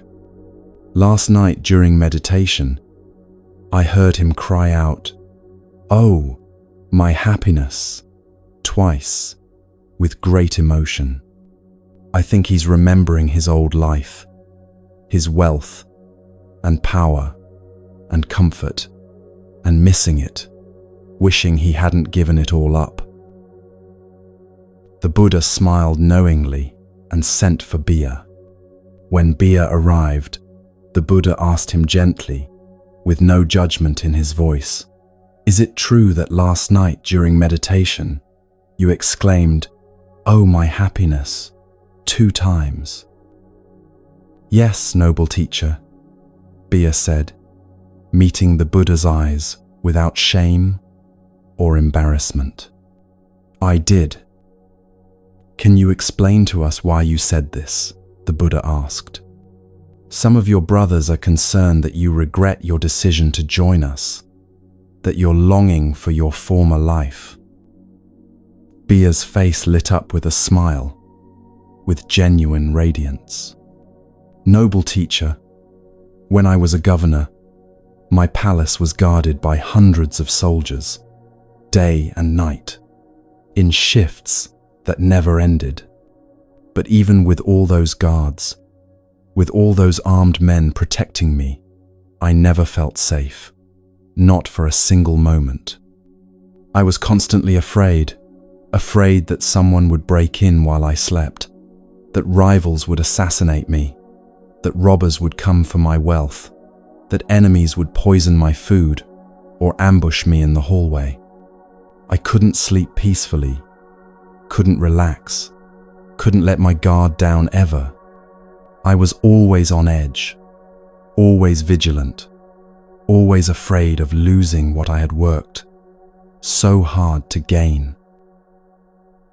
But last night," he continued, his voice full of wonder and amazement, "I realized that I was sitting alone in the forest, at the foot of a tree, completely unguarded, with nothing to protect me from wild animals or robbers or anything, and I felt absolutely safe. Safer than I've ever felt in my entire life, safer than I felt surrounded by armed guards in a locked palace. Nobody wants to kill me anymore because I have no power to threaten them with, no position they want to take from me. Nobody wants to rob me because I have nothing to steal, nothing worth taking. I have no position to lose, no wealth to protect, no reputation to defend, no rivals to fear.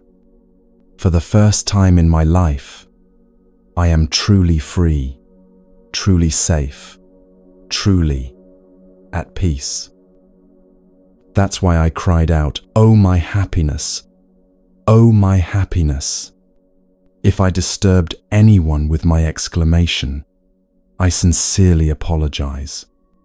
But I couldn't contain the joy I felt at realizing that I've finally let go of everything that was making me suffer. And in letting go, in releasing all those cows I was so desperately trying to protect, I found what I was looking for all along."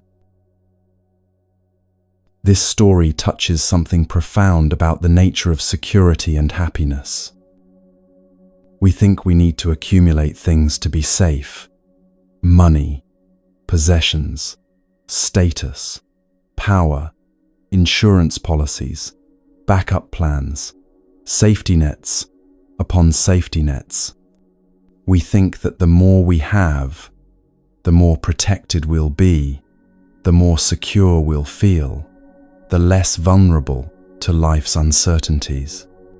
But often the opposite is true, and we discover this too late.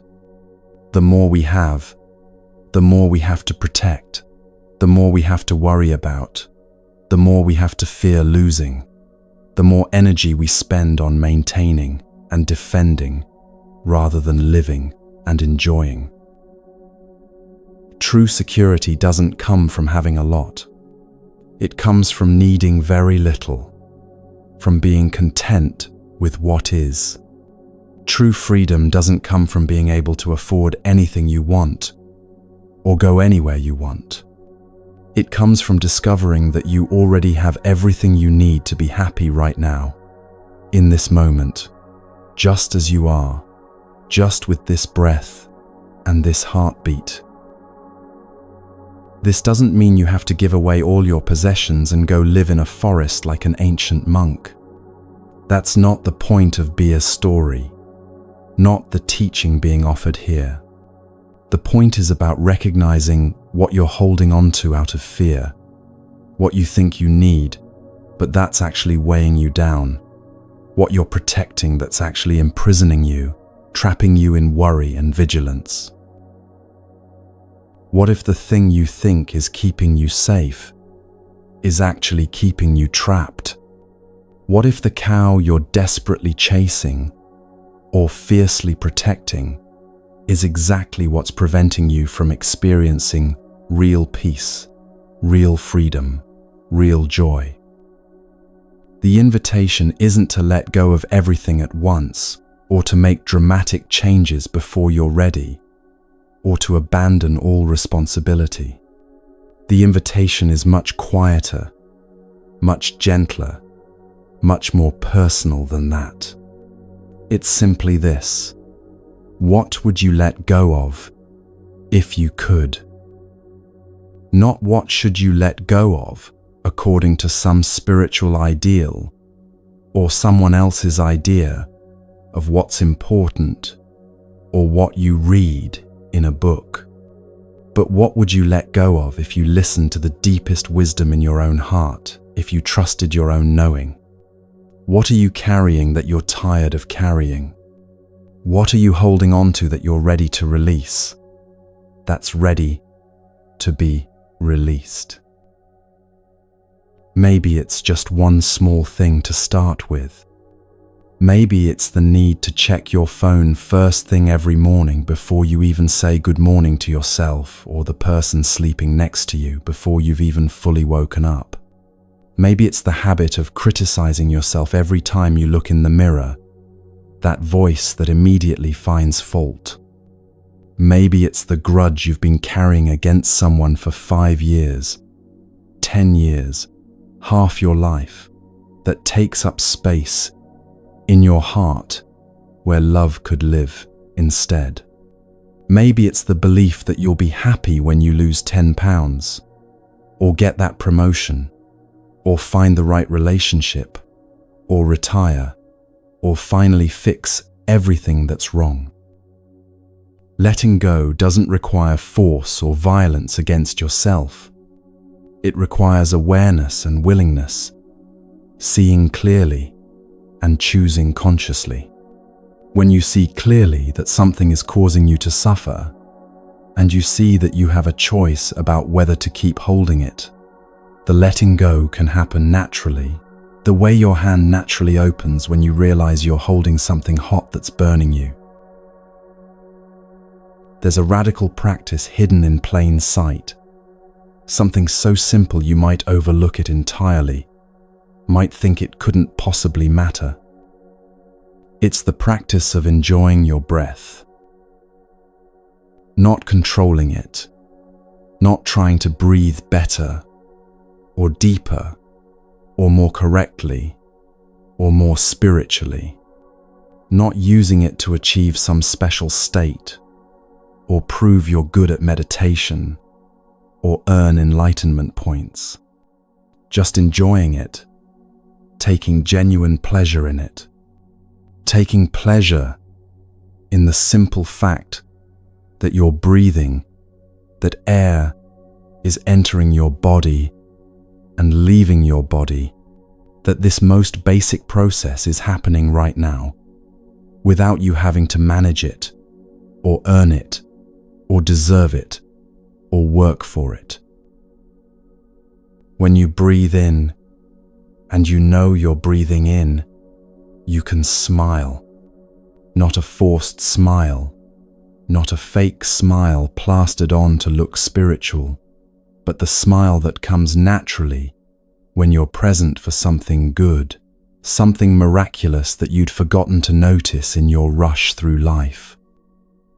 Think of your consciousness like a garden with many different kinds of seeds planted in the soil. Some seeds are wholesome, seeds of joy, compassion, understanding, peace, love, gratitude, kindness.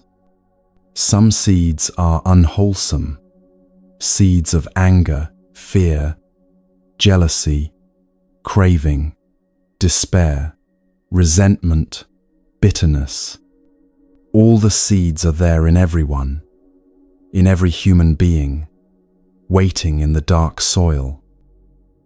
Which seeds grow into plants, which ones dominate your inner landscape, depends entirely on which seeds you water. If you spend your day reading news designed to make you angry, watching shows that feed your fear, scrolling through posts that trigger your envy and inadequacy, replaying memories that stoke your resentment, rehearsing arguments with people who aren't even there, you're watering unwholesome seeds. Those are the plants that will grow in your garden, that will dominate your inner landscape, that will determine the quality of your experience, the flavor of your life. But if you take time to notice what's beautiful around you, to appreciate what's working in your life alongside what isn't, to feel gratitude for small things like hot water and comfortable shoes, to generate kindness toward yourself and others, to remember moments of joy and connection, you're watering wholesome seeds. Those are the plants that will grow instead, that will flower and offer their fragrance. You have agency in this, real power, real choice. You're not a victim of whatever seeds happen to sprout randomly at the mercy of your conditioning. You're the gardener, choosing moment by moment which seeds to water with your attention, which plants to cultivate with your care, what kind of garden you want to grow in your consciousness, what you want to bloom in the landscape of your mind. Every morning when you wake up, you're given a gift, 24 brand new hours that have never existed before. These hours are completely fresh, completely unused, completely full of possibility and potential. What you do with them is up to you, is your choice, is your life unfolding. You can spend them worrying about what might go wrong, or you can spend them noticing what's going right. You can spend them rushing through on autopilot, numb and distracted, or you can spend them actually living, actually present, actually here in your own life. There's a simple verse that monks and nuns learn when they first begin practicing, something to recite silently when you first wake up. Waking up this morning, I smile. I have 24 brand new hours to live. I vow to live them deeply and to look at all beings with the eyes of compassion. You don't have to be a monk or a nun to do this, to start your day this way. You can begin each morning with awareness, with intention, with gratitude for another day of being alive, with the vow to not waste these precious hours, to actually live them rather than just get through them, to be present rather than sleepwalking. The practice can infuse the most ordinary moments with meaning and presence. Brushing your teeth in the morning, you can do it while thinking about everything you have to do today, all the problems waiting for you, letting anxiety build before you've even left the bathroom. Or you can do it with full attention, enjoying the fresh taste of toothpaste, the clean feeling grateful that you have teeth to brush and clean water to rinse with, and that your body is working well enough to stand here doing this simple thing. Walking from your bedroom to your kitchen, you can do it lost in thought, already mentally at work, or replaying yesterday's difficulties, or worrying about tomorrow's challenges. Or you can feel your feet touching the floor with each step. Notice the temperature of the air on your skin. See the morning light coming through a window. Make those 10 or 20 steps into a walking meditation, a return to your body and to the present moment, a coming home. Drinking your first sip of water or coffee or tea, you can gulp it down without tasting it, just fuel to start the day.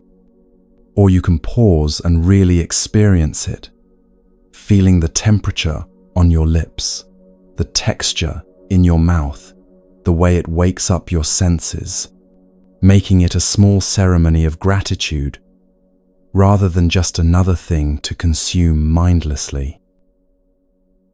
These tiny moments add up to your life, these breaths and steps and sips. If you're not present for them, you're not present for your life. You're missing it. But when you bring awareness to them, when you actually experience them, instead of just moving through them unconsciously on autopilot, something remarkable happens. Ordinary moments become extraordinary. The mundane becomes meaningful. The routine becomes a practice, becomes sacred. Once at a large gathering where the Buddha was teaching, there were hundreds of people sitting together listening, absorbing his words about suffering and liberation. Among them were 4 young mothers, each holding a baby in her arms. The babies were nursing while their mothers listened to the teaching about suffering and the end of suffering, about mindfulness and peace and the path to freedom. The babies were consuming milk from their mothers' bodies. That was the obvious food they were receiving, the visible nourishment. But they were also consuming something else, something less visible, but equally nourishing, equally important. They were consuming the peace and mindfulness of the whole gathering, of all these people sitting together in awareness. They were consuming the energy of all these people sitting together in awareness, in silence, in collective calm and concentration. That peace was entering them through their mother's milk, through their mother's heartbeat, through the very atmosphere they were breathing, the energy field they were resting in. You're consuming things all the time too, not just food, but energy, atmosphere, information, the quality of the environments you inhabit and the company you keep. When you spend time with people who are anxious and agitated, their anxiety affects you, seeps into you. When you spend time in places that are frenetic and harsh, that frenetic harshness enters you, becomes part of your inner state. When you consume media designed to agitate and provoke and outrage, that agitation becomes part of your inner landscape, colors your experience of everything. But the opposite is also true, and this is the good news.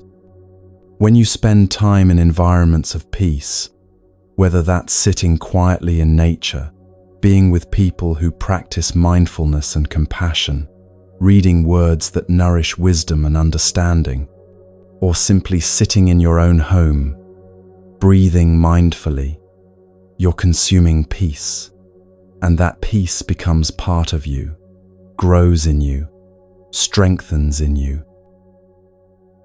You are an artist, whether you think of yourself that way or not, whether you've ever picked up a paintbrush or written a poem. You're an artist whose medium is your own consciousness, your own experience, your own moment-to-moment life. Every moment, you're creating your inner state through what you pay attention to, creating your experience through how you relate to what's happening, creating your life through the choices you make about where to direct your energy and awareness and care. A skilled artist knows how to create moments of beauty, moments of meaning, moments that matter and resonate and touch something true. You can develop that same skill with your own life, with your own consciousness. You can learn to create moments of happiness not by waiting for perfect conditions to arrive from outside, not by trying to control everything around you, but by bringing awareness and appreciation to what's already here, what's already available, what's already true. Someone might say, "That's easy for you to say, but you don't know what I'm dealing with. You don't understand. You don't know how much stress I'm under, how many problems I have, how difficult my circumstances are, how much I'm struggling just to get through each day."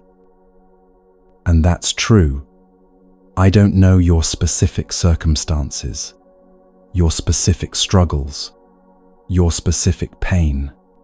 But what I do know is that you have this moment, right now, this very moment.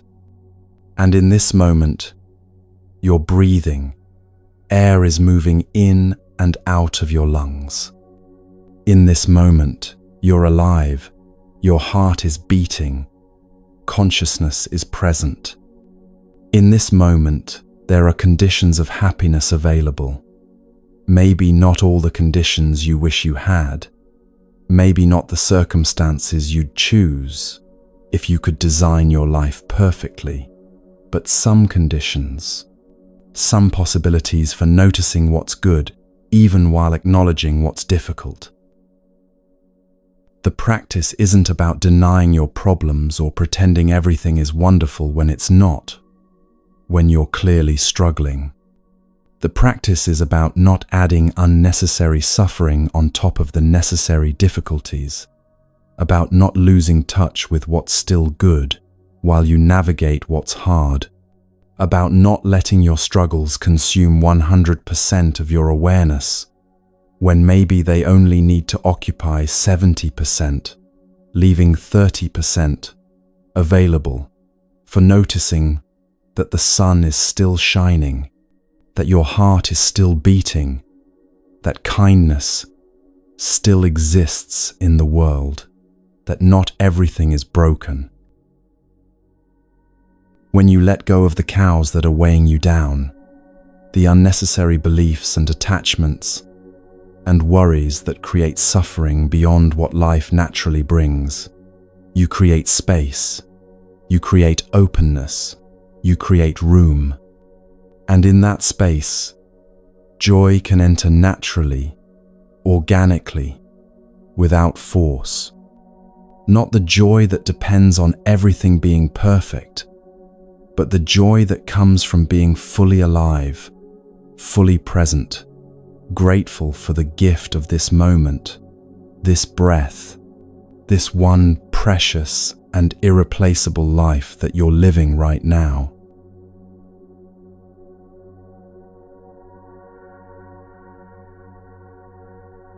There are certain phrases that, when spoken with genuine presence and mindfulness, have the power to transform relationships, to heal wounds, to create connection where there was distance.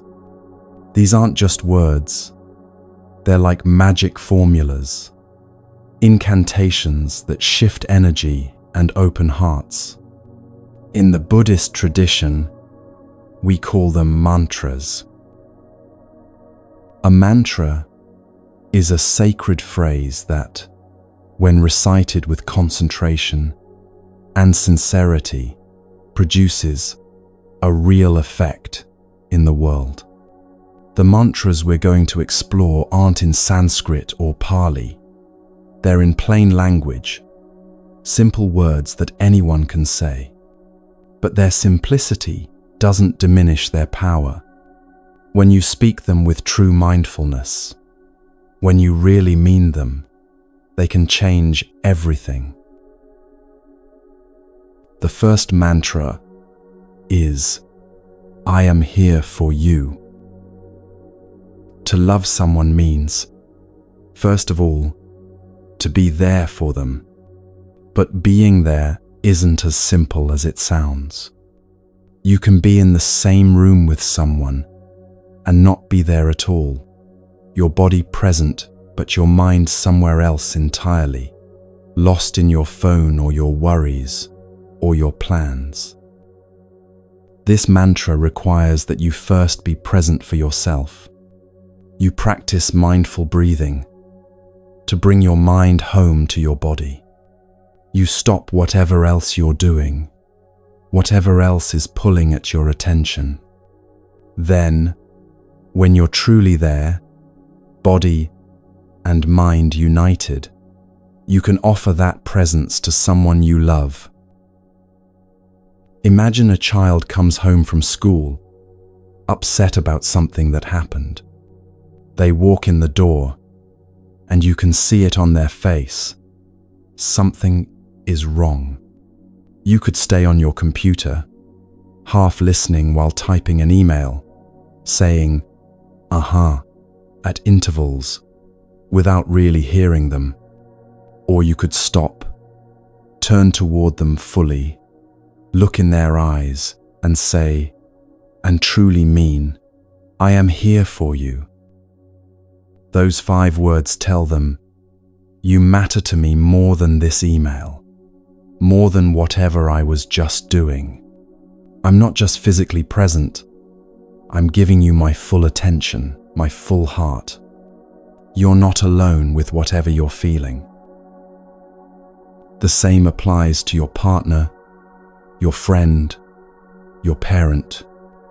When someone you care about is suffering, the greatest gift you can offer isn't advice or solutions. It's your genuine presence. I am here for you, not in 5 minutes after you finish this task, not while simultaneously scrolling through your phone, but right now, completely, with everything you have. The second mantra is, I know you are there, and it makes me very happy. Everyone wants to be seen, to be recognized, to know that their presence matters to someone. This mantra acknowledges the other person's existence and expresses gratitude for it. You can say this to your partner in the morning, "Darling, I know you are there, and it makes me very happy." You're saying, your presence in my life isn't something I take for granted. The fact that you exist, that you're here, that I get to share this life with you, this brings me joy. A man comes home from work, stressed and preoccupied, barely registering that his wife is there. They move around each other like roommates, like strangers, each absorbed in their own world. But one evening, he stops. He practices breathing, brings himself fully present, and then looks at her and says, "I want you to know that I see you here, and I'm so grateful you exist, that you're in my life." Her face changes immediately. When was the last time someone really saw her, really acknowledged her presence as a gift? Not what she does for them, not her usefulness, but simply her being, the miracle that she exists, that she's here. This mantra works with children too, with friends, with anyone you love. I see you there, and you make me happy. It's a way of saying, you're not invisible to me. Your existence matters. I notice you, and noticing you brings light into my day. The third mantra is, I know you suffer, and that is why I am here for you. This mantra is for when you notice that someone you love is suffering. If you're truly present, truly paying attention, you'll notice when something is wrong, when their smile doesn't reach their eyes, when their shoulders are carrying tension, when something heavy is weighing on them. You don't need to know exactly what's wrong or how to fix it. You just need to acknowledge what you see and offer your presence. Darling, I know something is hurting you, and I'm here. A woman notices her teenage son has been quiet for days, withdrawn in a way that's unusual for him. She could ignore it, tell herself he's just being a teenager, that he'll get over it. Or she could go to him, sit beside him, and say, I can see you're struggling with something, and I want you to know I'm here. You don't have to tell me what it is if you're not ready, but I want you to know I see you, and I'm not going anywhere. Sometimes just being seen in our pain, just having someone acknowledge that, yes, this is hard, this hurts, that alone brings relief.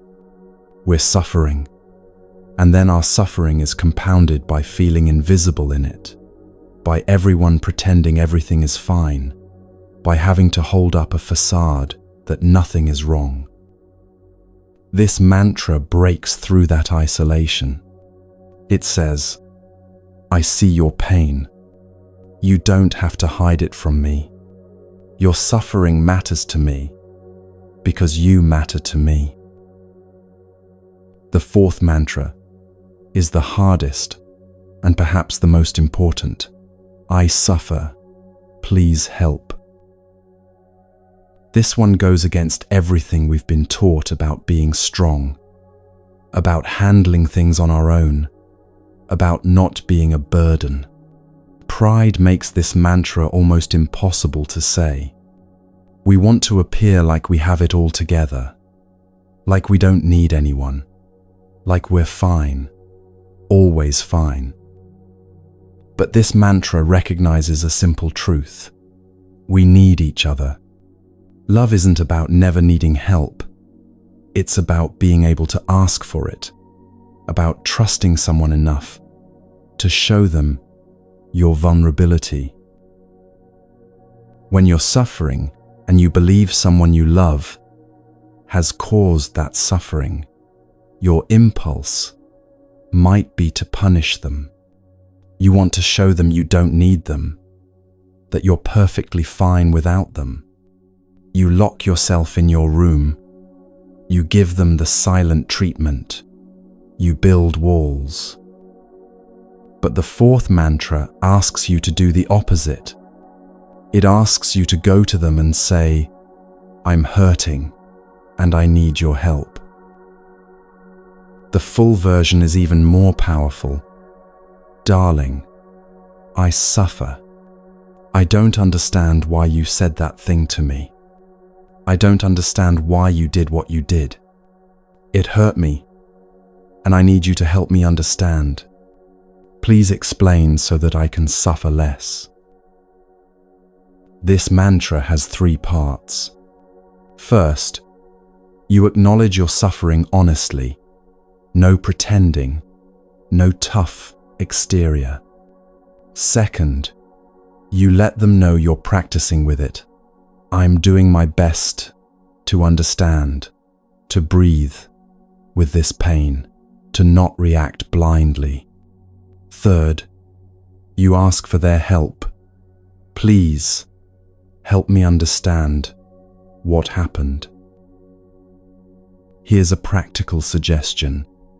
Write this mantra on a small card, the size of a credit card, and keep it in your wallet.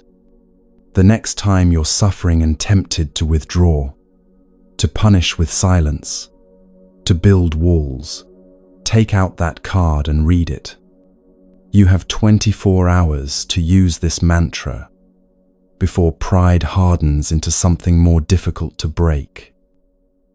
When you finally speak this mantra with sincerity, something shifts immediately. The other person sees that you're suffering, that this isn't just drama or manipulation, that you genuinely need their help. And most people, when they see someone they love is truly hurting, want to help. They want to understand. They want to make it better. The 5th mantra is, this is a happy moment. This mantra isn't about pretending everything is perfect when it's not. It's about recognizing the conditions for happiness that actually exist right now, in this very moment, even when things aren't ideal. You're sitting with someone you love. You're walking together on an ordinary day. You're having a simple meal, and you pause. You look around. You feel the moment, and you say, out loud or silently, this is a happy moment. A father and daughter are washing dishes together after dinner. It's a mundane task, nothing special. But he stops for a moment, looks at his daughter's face as she scrubs a plate, and thinks, this is a happy moment. Right now, this simple task with my child, this is happiness. By naming it, by acknowledging it, he makes the happiness conscious, makes it real, makes it available to be fully experienced, rather than just passing by unnoticed in the rush towards something else. This mantra trains us to recognize happiness when it's present, instead of always thinking happiness is somewhere else, sometime else, dependent on conditions we don't yet have. Happiness isn't waiting in the future after you achieve certain things. It's available right now, in this breath, in this moment, in this connection, with someone you care about. You can practice this mantra throughout your day. Drinking your morning coffee, this is a happy moment. Feeling the sun on your face, this is a happy moment. Hearing your partner's voice, this is a happy moment. Not because everything in your life is perfect, but because you're alive, aware, able to touch the good that exists alongside the difficult. The 6th mantra is, you are partly right. This mantra is medicine for the ego, for the tendency to see ourselves as either completely right or completely wrong, completely good or completely bad. when someone praises you, when they tell you you're wonderful, the best, perfect, you can respond with this mantra: you are partly right. Yes, I have good qualities, but I also have weaknesses, flaws, areas where I struggle. I'm not the perfect image you're projecting onto me. I'm human, which means complex, which means both good and not so good, all mixed together. When someone criticizes you, when they point out your failures or mistakes, you can use the same mantra: you are partly right. Yes, I have flaws, I made mistakes. There are things I could do better, but I'm not the complete failure you're seeing in this moment. I also have strengths, gifts, good intentions, areas where I'm doing well. This mantra keeps you balanced, grounded in reality, rather than swinging between inflation and deflation, between thinking you're the best or the worst. It allows you to receive both praise and criticism without losing your center, without getting lost in either arrogance or despair. A young woman at work receives glowing feedback from her boss. You're brilliant, the best we've ever had, absolutely exceptional. She could let this go to her head, start believing she's superior to everyone else, get inflated with pride. Or she could think quietly to herself, you're partly right. Yes, I worked hard on that project. I did contribute something valuable, and I also made mistakes you didn't see. I also had help from others. I also have plenty to learn. Later that week, a colleague criticizes her harshly. You don't know what you're doing. You're in over your head. You're not qualified for this role. She could collapse into shame, believe she's completely inadequate. Let this criticism destroy her confidence. Or she can think, you're partly right. Yes, there are aspects of this role I'm still learning, areas where I could improve, and I also bring value. I also have skills and insights that matter. I also belong here. The mantra protects you from the extremes, helps you stay in touch with the truth that you're human, not perfect, not worthless, but complex, growing, both capable and flawed at the same time. These 6 mantras are tools for creating love, for healing relationships, for maintaining connection, even through difficulty. But there's another practice that makes all of these mantras more powerful, that creates the ground for them to work, the practice of deep listening. Most of us don't really listen. We wait for our turn to talk. We formulate our response while the other person is still speaking.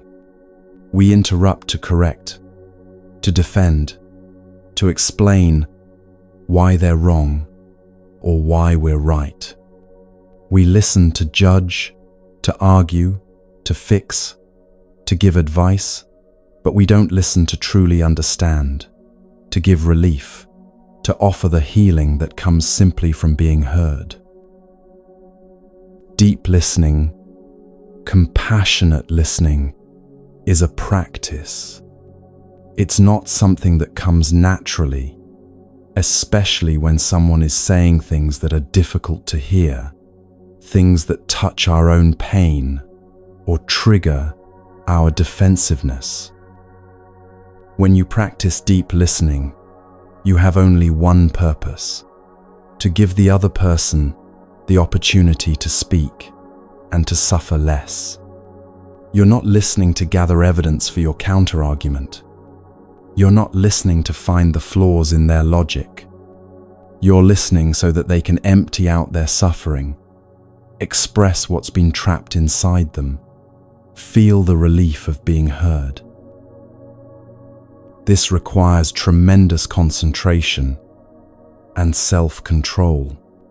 As they speak, you practice mindful breathing to remain calm, to keep your heart open, to not let their words trigger your own reactive patterns. Your breath becomes your anchor, the thing you return to again and again as you hold space for their pain. A couple had been married for 15 years, and they'd reached a point where they could barely talk without fighting. Every conversation became an argument. Every attempt at discussion turned into accusations and defensiveness. They loved each other, but they'd forgotten how to communicate, how to really hear each other beneath the words. Someone taught them the practice of deep listening. They agreed to try it, even though it felt awkward at first, even though both were skeptical that something so simple could help. They set aside 1 hour. For the first 30 minutes, she would speak and he would only listen. No interrupting, no defending, no explaining, just breathing and listening with the intention to understand her suffering. Then they would switch and she would listen to him for 30 minutes in the same way. The husband sat there, breathing consciously as his wife began to speak. She talked about feeling invisible, about how he came home from work and disappeared into his phone, about how she felt alone, even when they were in the same room. She talked about things that happened years ago that still hurt, things he thought she'd forgiven or forgotten. His impulse was to interrupt, to defend himself, to explain that she was misunderstanding, that he didn't mean it that way, that she was being unfair. But he kept breathing, kept bringing his attention back to his breath, kept reminding himself, I'm not listening to defend myself. I'm listening so she can suffer less. And something remarkable happened. As she spoke and felt truly heard, maybe for the first time in years, her voice changed. The anger softened into sadness. The accusations transformed into vulnerability. She wasn't attacking him. She was showing him her wounds, trusting him with her pain. When it was his turn to speak, she saw things she'd never seen before. She'd thought he was cold, distant, uncaring. But as she listened, really listened, without planning her rebuttal, she heard his loneliness, his feeling of inadequacy, his fear that he wasn't enough, that he was failing her and their children. She heard a man who loved her, but didn't know how to show it, who felt lost and was hiding his lostness behind screens and work and withdrawal. By the end of that hour, something had shifted between them. They hadn't solved all their problems, hadn't fixed everything that was wrong, hadn't agreed on every point, but they'd heard each other, really heard each other, perhaps for the first time in years. And in that hearing, in that being heard, healing had begun. There's a technique that can help with this practice, especially in difficult moments. When you're having a conversation with someone you love, and you sense that they're about to say something that might trigger your anger or defensiveness, you can hold their hand. And you can agree beforehand, if I squeeze your hand, that's my bell of mindfulness. It means stop talking and breathe. So your partner is speaking, sharing something difficult, and you feel your anger rising, your defensiveness preparing to strike back. Instead of lashing out, you gently squeeze their hand, not hard, not aggressively, just a gentle reminder. They feel the squeeze and stop talking. Both of you breathe together, 3 breaths, maybe 5, just breathing and coming back to presence, coming back to the intention to understand rather than to win. Then they can continue, and you continue listening with renewed calm. This simple technique can prevent so much damage, can stop the spiral of hurt feelings and harsh words before it starts. It's a way of being each other's support in the practice, of helping each other stay present and loving even when things are difficult. The transformation that happens when someone feels truly heard is profound and immediate. You've probably experienced this yourself. That moment when someone really listens to you, when you can feel their full attention, their genuine care, their willingness to be present with your pain without trying to fix it or minimize it, or rush you through it. Something releases inside you.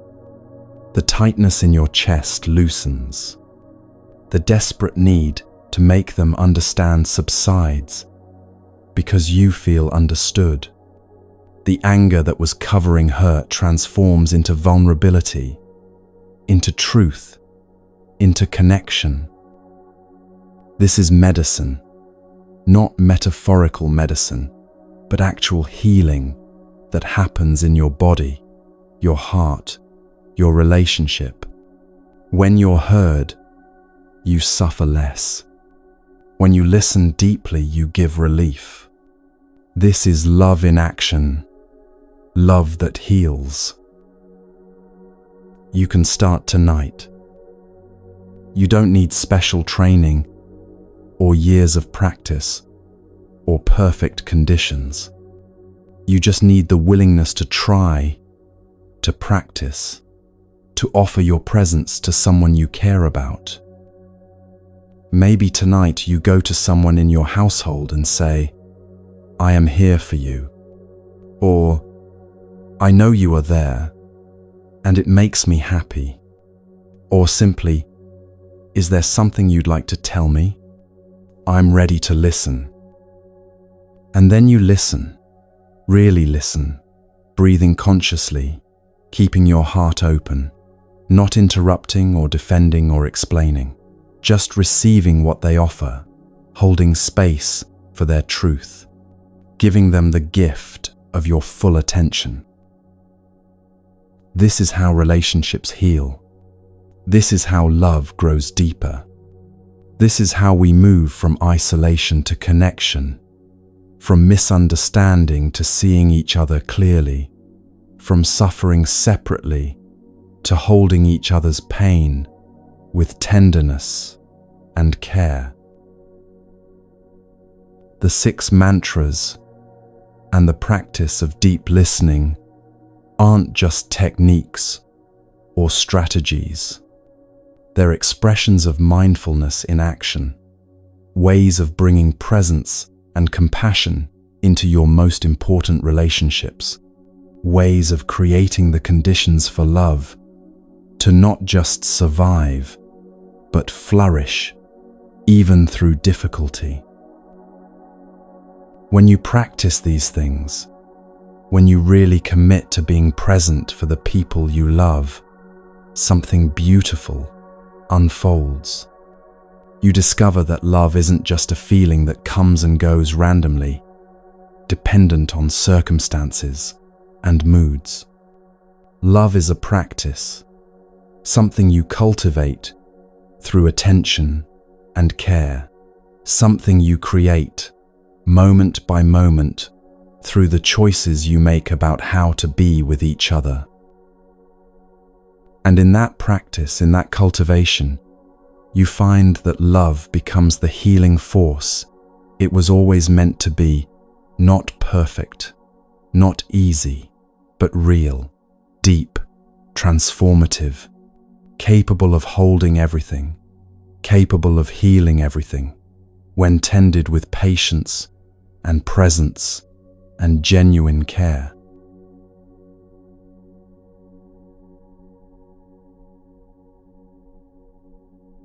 There's a truth about suffering that's both sobering and liberating. Your suffering is never yours alone. When you hurt, when you struggle, when you feel lost or afraid or overwhelmed, you might think you're isolated in that experience, that your pain is uniquely yours, happening only to you. But every feeling you've ever felt, every difficulty you've ever faced, connects you to countless others who are feeling the same thing right now, who have felt it before, who will feel it again. Your loneliness is the world's loneliness. Your anxiety is the world's anxiety. Your grief is the world's grief. And this means two things. First, that you're not as alone as you think you are. And second, that when you heal yourself, you're healing something larger than yourself. On September 11th, 2001, I was in California, preparing to give a talk that evening, when the news came of what had happened in New York, in Washington, in Pennsylvania. The whole country, the whole world went into shock, into fear, into a collective trauma that we could all feel even thousands of miles from where the attacks occurred. That evening, hundreds of people still came to the talk, perhaps more than would have come ordinarily. They needed to be together, needed to not be alone with their fear, needed some kind of anchor in the storm of emotion that was sweeping across the nation. The energy in the room was palpable, thick with grief, with shock, with anger beginning to form, with fear about what would come next. You could feel it pressing down on everyone, this collective weight. If you weren't mindful, if you weren't careful, you could be swept away by it, consumed by it, lose yourself entirely in that massive wave of reactive emotion. So that night, I spoke about how to handle strong emotions, how to recognize fear when it arises, how to breathe with it, how to not be carried away by the collective energy even when it's overwhelming, even when it feels like it's going to swallow everything. Because here's what's dangerous about collective emotion. When a whole community, a whole nation, is gripped by the same feeling, whether it's fear, anger, or hatred, that energy becomes enormously powerful. It can lead to actions we would never take individually, decisions made from panic rather than wisdom, violence committed in the name of safety or justice or revenge. In those moments, mindfulness becomes not just a personal practice but a collective necessity. Someone needs to stop, to breathe, to maintain calm and clarity while the storm rages. Someone needs to be the anchor, the reminder that we have a choice about how we respond even to the most terrible things. This is why community matters so much, why practicing with others, what we call Sangha, is considered one of the 3 refuges in Buddhism, alongside the Buddha and the teachings themselves. When you're drowning in your own fear, or anger or despair, it can feel impossible to generate enough mindfulness on your own to stay afloat.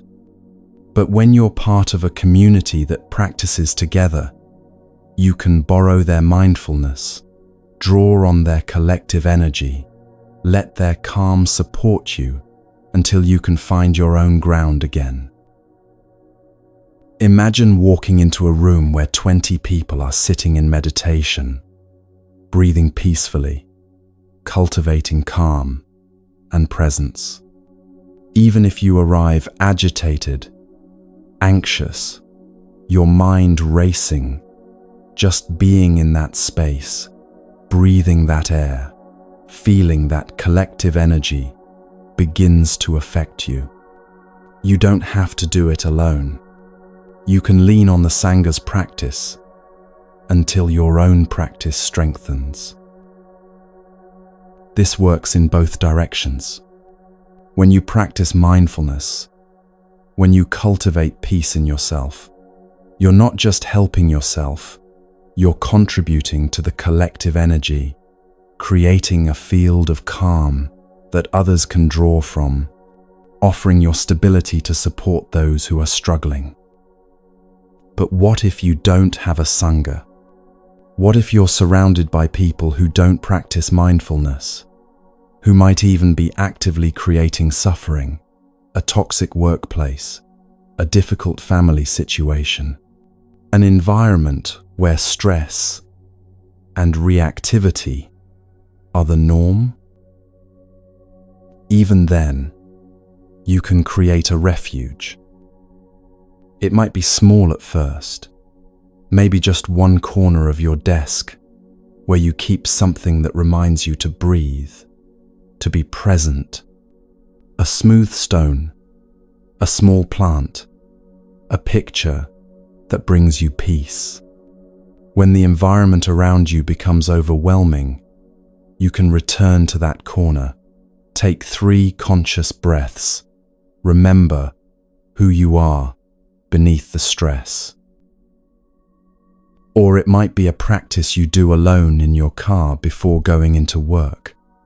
5 minutes of mindful breathing while sitting in the parking lot, creating an inner sanctuary that you carry with you into whatever chaos awaits.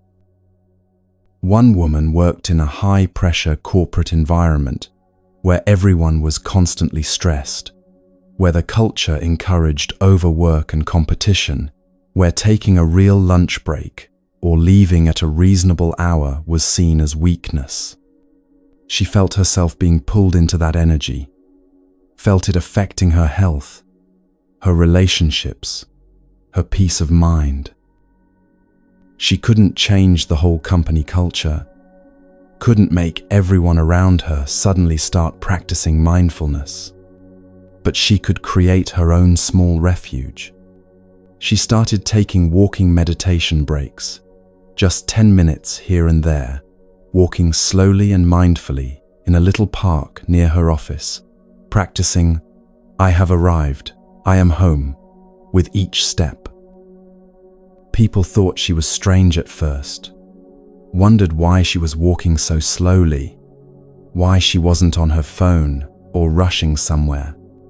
But over time, some of her colleagues started asking about it, started joining her occasionally, curious about this different way of being in the middle of the workday chaos.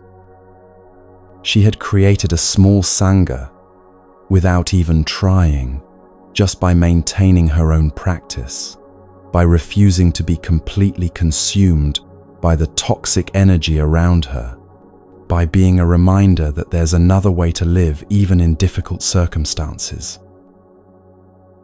You don't have to wait for perfect conditions to practice. You don't have to wait until you find the ideal community, or the perfect teacher, or the right environment. You can start where you are, with what you have, creating small refuges that gradually expand, offering your own peace as a gift to a world that desperately needs it. There's an old story about the Buddha and Mara. Mara being the personification of everything that creates suffering, everything that pulls us away from peace and clarity. In the story, Mara ruled the world, and there was tremendous suffering everywhere. War, violence, hatred, people constantly harming each other and themselves. But people held on to hope, telling themselves, where there is Mara, there must also be Buddha. The Buddha will come eventually, and then things will change. When the Buddha finally appeared and achieved enlightenment, Mara was curious about this person who sat so peacefully while the world was so chaotic. He approached the Buddha and asked what he wanted, what he was doing there. The Buddha said simply, "This earth is beautiful. I want the chance to sit peacefully and walk mindfully on this beautiful planet. I don't need to own anything or control anything. I just want to be able to walk in peace, to enjoy this miraculous world." Mara thought this seemed reasonable. If someone just wants to sit and walk peacefully, not causing trouble, not trying to take over, what harm could that do? So he agreed. You can have a place to practice, a space for your sitting and walking. After a while, the Buddha said, I have some friends who also want to practice sitting and walking mindfully. Could we have a bit more space for all of us? Mara asked, How much space do you need? The Buddha took off his outer robe and said, I will throw this robe up into the air, and whatever shadow it casts on the earth, that's the space we need. Mara thought this was more than reasonable. How much space could one robe possibly cover? A few square meters at most. So he agreed. The Buddha threw his robe high into the sky, and it rose and rose and opened wide, and its shadow fell over the entire earth. From that moment, the whole planet became the territory of mindfulness, of peace, of the practice of being truly present and alive. The story is saying something important.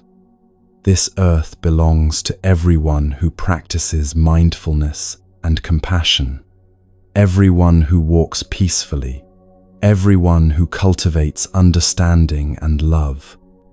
You have the right to practice anywhere, to bring presence and peace wherever you go. The whole world is your practice space, your Sangha hall, your place of refuge. You can practice walking meditation in a forest, yes, but you can also practice it walking from your car to your office, from your bedroom to your kitchen, through a crowded airport, down a city street, filled with noise and rush. Walking meditation is a way of coming home to yourself, to your body, to the present moment, with each step you take. The practice is beautifully simple. As you walk, you coordinate your breathing with your steps. Perhaps you take 2 or 3 steps with each in-breath, 3 or 4 steps with each out-breath, whatever feels natural, whatever allows you to walk comfortably without forcing your breath. And with each step, you can practice a short phrase, a kind of mantra that brings you home. I have arrived. I am home. I have arrived.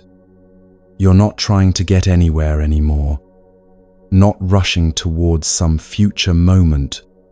when things will be better. You've arrived at the only moment that exists, the only place where life is actually happening. Right here, right now. I am home. Home isn't a building somewhere, isn't a place on a map. Home is being present in your body, in this moment, fully alive and aware.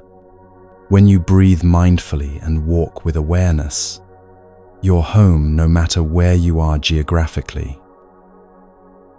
Most of us have lost the ability to simply be where we are. Even when our body is in one place, our mind is somewhere else, already at our destination, still in the past, lost in planning, or worrying, or replaying, or imagining. We're walking, but we're not really walking. We're just moving through space, while our mind races ahead or lags behind. Walking meditation is a practice of reclaiming your life, of actually living your moments instead of just passing through them on your way to somewhere else. The miracle, the Buddha said, is not walking on water. Many people are impressed by supernatural feats, by displays of spiritual power. But the real miracle is walking on the earth, being fully present for each step, experiencing the wonder of being alive, of being able to move through this world, of having feet that work and ground beneath you, and air to breathe. Think about astronauts who spend months in space, floating in that artificial environment, far from the earth. When they return, when they finally set foot on solid ground again, they don't take it for granted. They feel the miraculous nature of something we completely overlook, the ability to walk on this planet, to feel gravity holding us, to take steps on this beautiful earth. We don't have to go to space to appreciate this miracle. We just have to wake up, to pay attention, to actually be present for what's already here. Each step can be a revolution against the habit of running. We're so conditioned to rush, to always be moving toward the next thing, to treat the present moment as an obstacle between us and where we want to be. Walking meditation is a form of resistance against that tyranny of constant rushing, constant seeking, constant dissatisfaction with what is. With each mindful step, you're saying, this moment is enough. This step is enough. I don't need to be anywhere other than where I am right now. I'm not going to let my whole life pass by unfelt, unnoticed, unlived while I'm busy trying to get somewhere else. At first, walking slowly and mindfully might feel strange, even uncomfortable. You might feel self-conscious, like everyone is watching you, wondering why you're walking so slowly when the world is rushing by. You might feel impatient with yourself, frustrated by the slowness, eager to just get wherever you're going. But gradually, as you practice, something shifts. The quality of your steps changes. You begin to feel each foot making contact with the ground. Feel the earth supporting you. Feel the miracle of movement, of balance, of being alive in a body that can walk. You don't have to walk slowly all the time. You can practice walking meditation at a normal pace, even at a brisk pace, if that's what the situation requires. The slowness isn't the point, the awareness is the point. The presence is the point. The coming home to your body and your breath with each step is the point. You can do this in the supermarket, walking down the aisle, pushing your cart. Instead of being lost in your shopping list or your thoughts about dinner or your worries about money, you can feel each step, coordinate it with your breath, come back to the simple fact that you're alive, walking here. You can do this at work, walking from one meeting to another. Instead of letting your mind race ahead to what's coming next or replay what just happened, you can use those transition moments as opportunities to practice, to reset, to come back to presence before entering the next situation. You can do this walking to your car at the end of a long day. Instead of carrying all the stress and tension from the day into your car, into your commute, into your home, you can let each step be a step of release, of letting go, of gradually returning to yourself. You can even do this in small spaces, walking back and forth in your room, walking around your kitchen while waiting for water to boil, walking from your bed to the bathroom in the middle of the night. Anytime you're walking, you have an opportunity to practice, to come home, to be present for your life.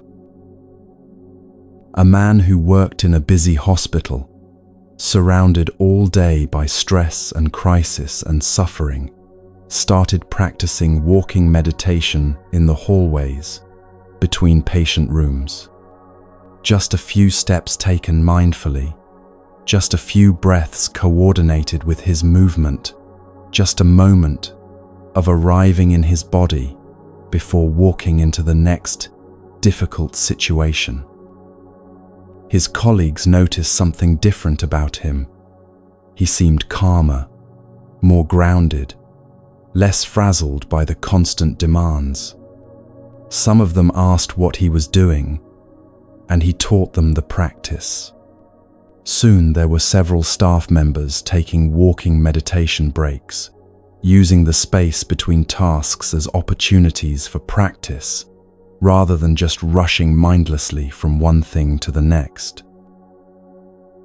The whole atmosphere of that floor began to shift subtly. It was still a hospital, still stressful, still dealing with serious illness and suffering.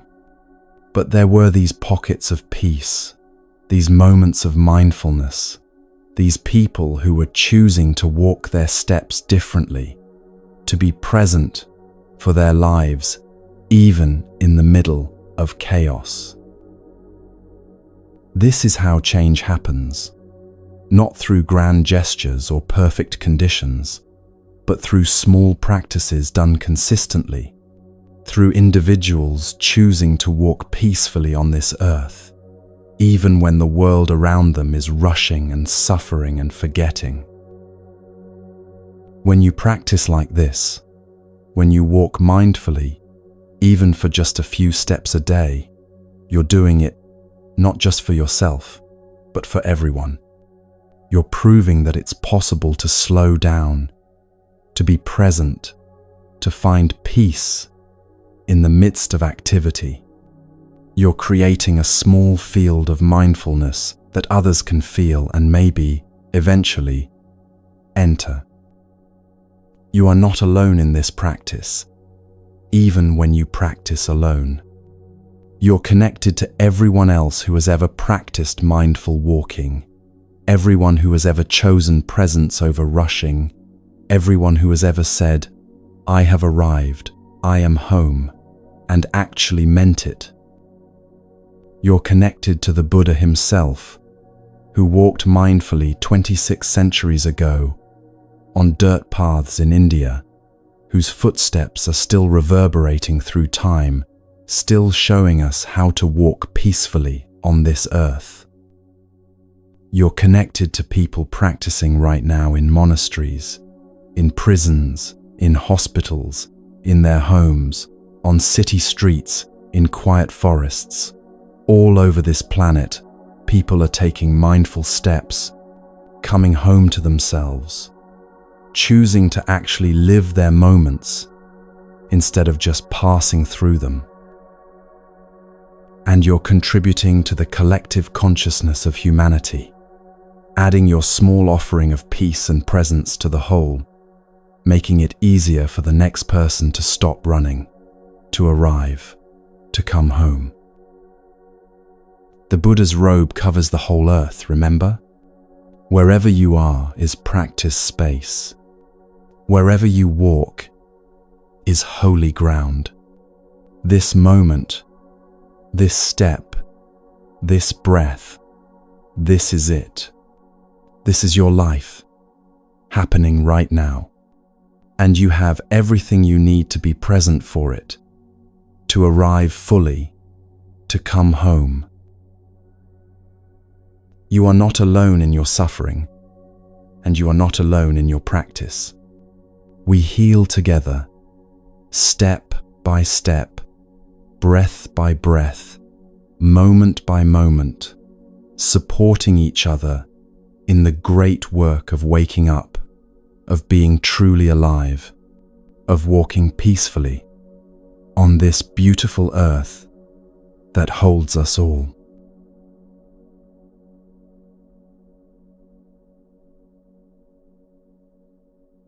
Every breath you're taking right now is an act of reclaiming your life, of choosing presence over absence, of saying yes to this moment, even when it's imperfect.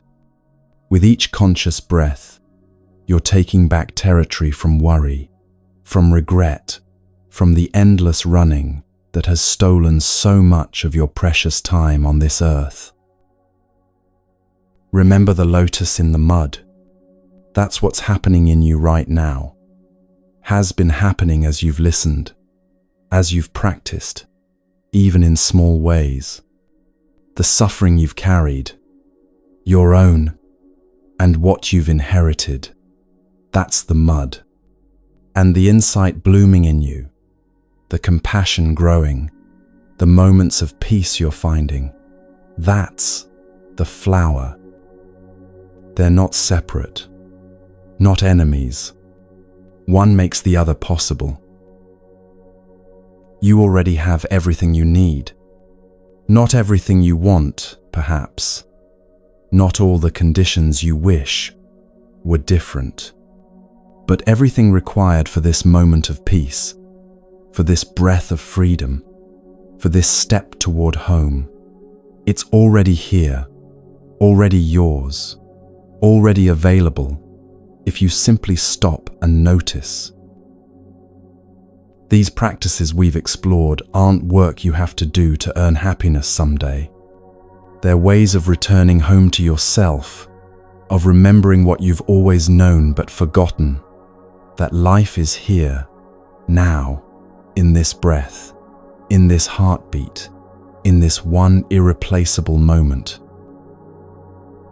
You started in mud, and you're becoming a lotus. Not by rejecting the mud, but by allowing it to nourish what wants to bloom in you.